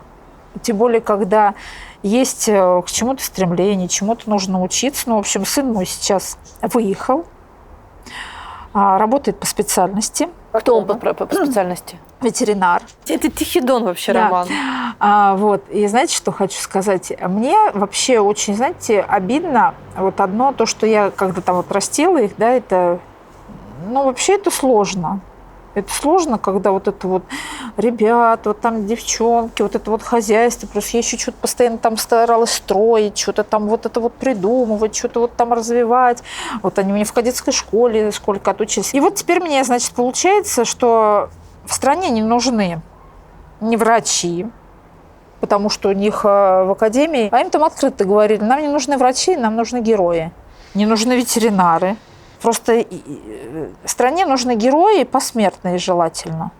В русском языке и вообще в каком-то нашем мировоззрении, как нас воспитывали, слово «дезертир» оно с плохой коннотацией, как предатель, как трус, как что-то такое.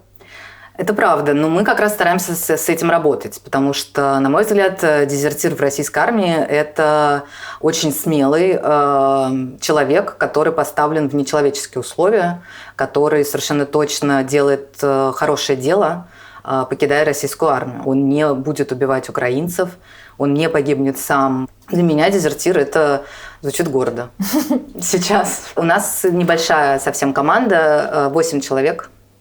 Так было практически с самого начала, и мы ее не расширяли и стараемся не расширять. У нас в Телеграме большой канал, там больше 110 тысяч подписчиков. По нему нас можно опознать. И там наши контакты, бот, в который вы можете написать, в котором вам ответят наши консультанты. Это безопасно? Это максимально безопасно. Мы делаем все возможное с самого начала для того, чтобы это было безопасно. Вы пишете нам в Telegram-бот. В боте отвечают живые люди. То есть кто-то из вас 8? Нет, это волонтеры. У нас 8 человек команды и 150 волонтеров. Вы пишете нам ваш запрос. Мы не уточняем у вас личные данные. Нам не важно, как вас зовут, по крайней мере, на первом этапе точно. Нам не важно, сколько вам лет. Да? Нам только нужно понимать, это речь про призыв или про мобилизацию, вы контрактник или кто-то. Мы не берем персональные данные. И с нашей стороны полностью закрытая система. То есть волонтеры, которые с вами общаются, не знают, как вас зовут, не знают вашу аватарку в Телеграме, не знают ваш ник. Мы очень заботимся о безопасности тех людей, которые нам пишут, и, конечно, мы заботимся о безопасности волонтеров. Дальше что происходит? Человек обращается к нам, мы классифицируем, что это за обращение. Это может быть человек, которому грозит срочная служба. Мы выясним подробности, подскажем стратегию отсрочек. Дальше у нас есть большая категория людей, которых заставляют подписывать контракт. Мы работаем и с ними. Если мы говорим конкретно про дезертиров, то дезертирами занимается отдельная команда. И вот это как раз уже только сотрудники «Идите лесом», потому что там очень индивидуальная информация. Тут нам уже нужны ваши данные, нам нужно понимать всю историю для того, чтобы составить стратегию выезда. И если наш волонтер-консультант понимает, что это потенциальный дезертир, он переводит уже на сотрудников организации. В деньгах сколько стоит быть дезертиром? Дорого, в моем случае. Большая часть денег – это только стоили перелеты. Нужно не забывать то, что у меня машина до этого была, у меня техника до этого была. Я вообще все продал. Вот. И это нам дало на первое время, как сказать, подушку какую-то, да? Вот. Ну и как только мы прилетели в Грузию, я прям сразу пошел работать. Вот. И я причем работал на 2 работах, времени у меня было мало свободного. Если есть желание, в принципе, это возможно. Сейчас вы получаете какие-то деньги от Германии? Да, я получаю пособие как соискатель убежища. Там сколько это денег? В районе 1120 евро, по-моему. На каждого человека по 500 и на ребенка по 100, по-моему. Вот. Ну, в общем, получается 1120, да. За чей счет существуют «Идите лесом»? На данный момент где-то 60% это частные донаты, 40% это гранты, которые мы иногда на конкурсной основе выигрываем. У нас можно сделать подписку на сайте буквально на 4-5 евро ежемесячно. Это помогает. Когда мы делим эту сумму, мы понимаем, что чтобы помочь одному человеку, нам нужно 4 евро. Это немного. Всего лишь? Ну, если мы исходим из того, что большая часть людей получает просто консультации, и тут мы платим за сервера, за безопасность, это IT-инфраструктура, но это не какой-то финансовый ресурс, то да, складывая все это вместе, мы понимаем, что помочь одному человеку стоит 4 евро. О чем вы мечтаете? О простой жизни спокойно. Я сейчас очень хочу просто жить. Учиться, работать. Просто жить. Это вот самое, наверное, что приходило осознание последние полгода, вот когда уже точно решил, что я не хочу этим ни заниматься, ничего. И вообще эта война, это ужас. А по Якутии скучаешь? По дому скучаю, за людей скучаю, да, за знакомых, за своих друзей, да, родственников, да, мам, да, братьев, сестер. Для меня как будто странно, но я скучаю по работе. 10 лет отработал, да, в одном месте, да. Я бы сейчас уже готовился к зимнику, зимние дороги, да, и там едешь, получается, в декабре, потом на 1 день приезжаешь на Новый год, а потом опять едешь, там месяцами живешь в тайге, дорогу делаешь, знаки ставишь, ну, там красота, интернета нету, свобода, как говорится. Но для России ты предатель. Да? Ну, пускай так и будет, пускай так и думают. Для меня слово «дезертир» – это чисто ярлык, который повесили людям, которые хотели спастись. В конечном-то итоге, как вы думаете, милосердие или справедливость? Милосердие. Все-таки? Угу. Ну да, потому что, мне кажется, нельзя без того, чтобы по-доброму относиться к людям, вообще в этом мире существовать. Поэтому как раз мне кажется, что те люди, которые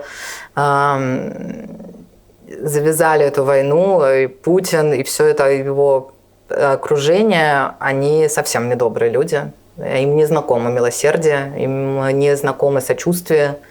У них какие-то свои понятия, очень искаженные об этом мире.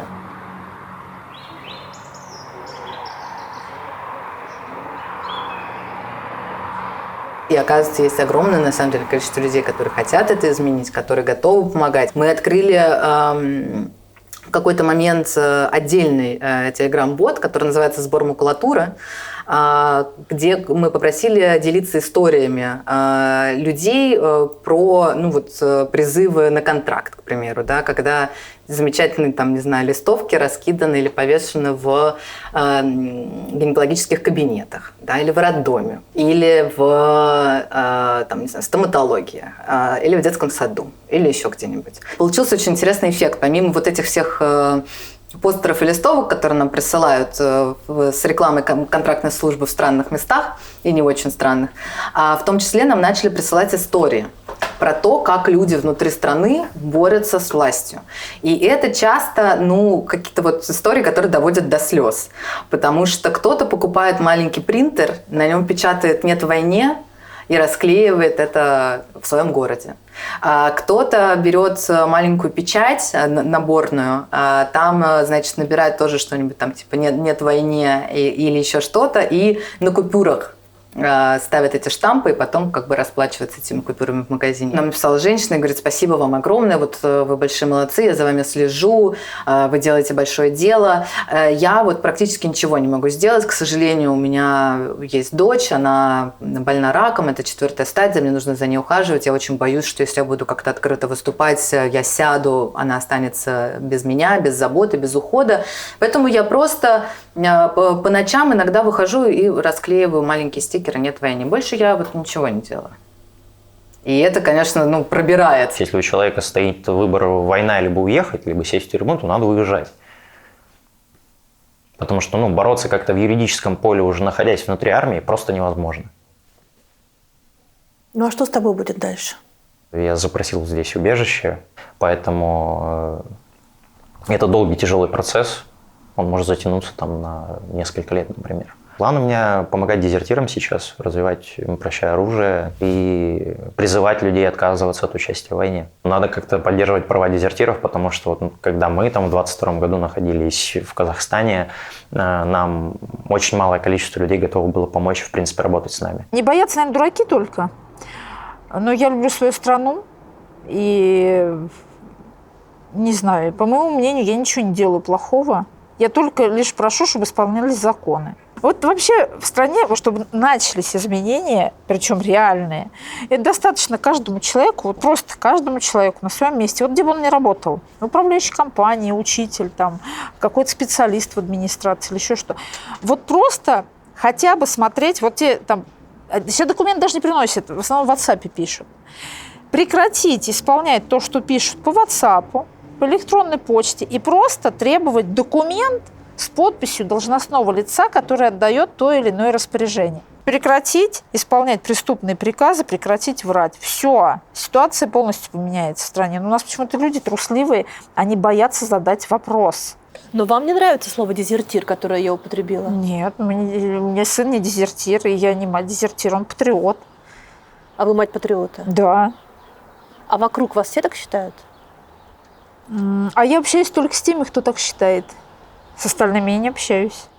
Сколько раз на этом своем пути сюда, в Германию, вы сами себе наедине говорили, что фиг его знает, может быть, я не прав, может быть, я так сильно рискую женой и ребенком, надо было остаться?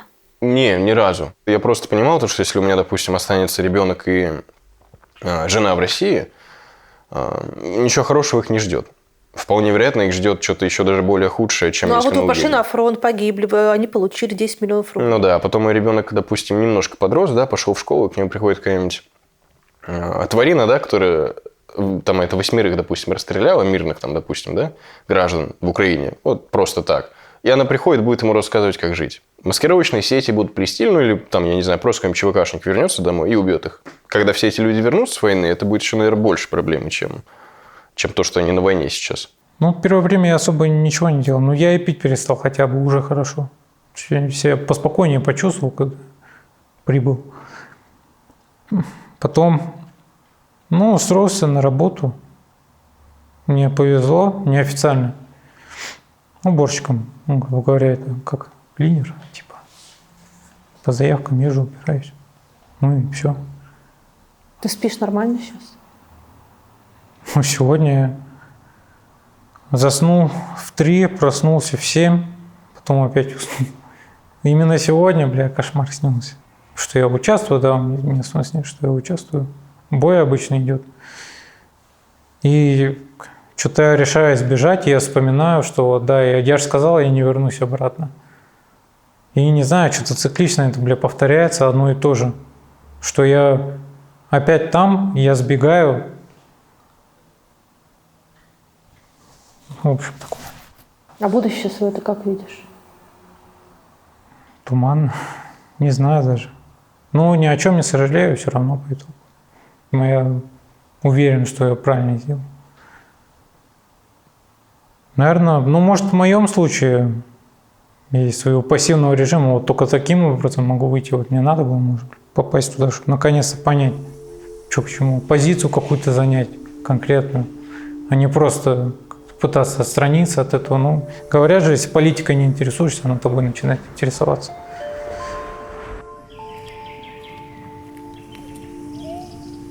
Люди не замечают красоту. Люди вообще не замечают жизнь основную.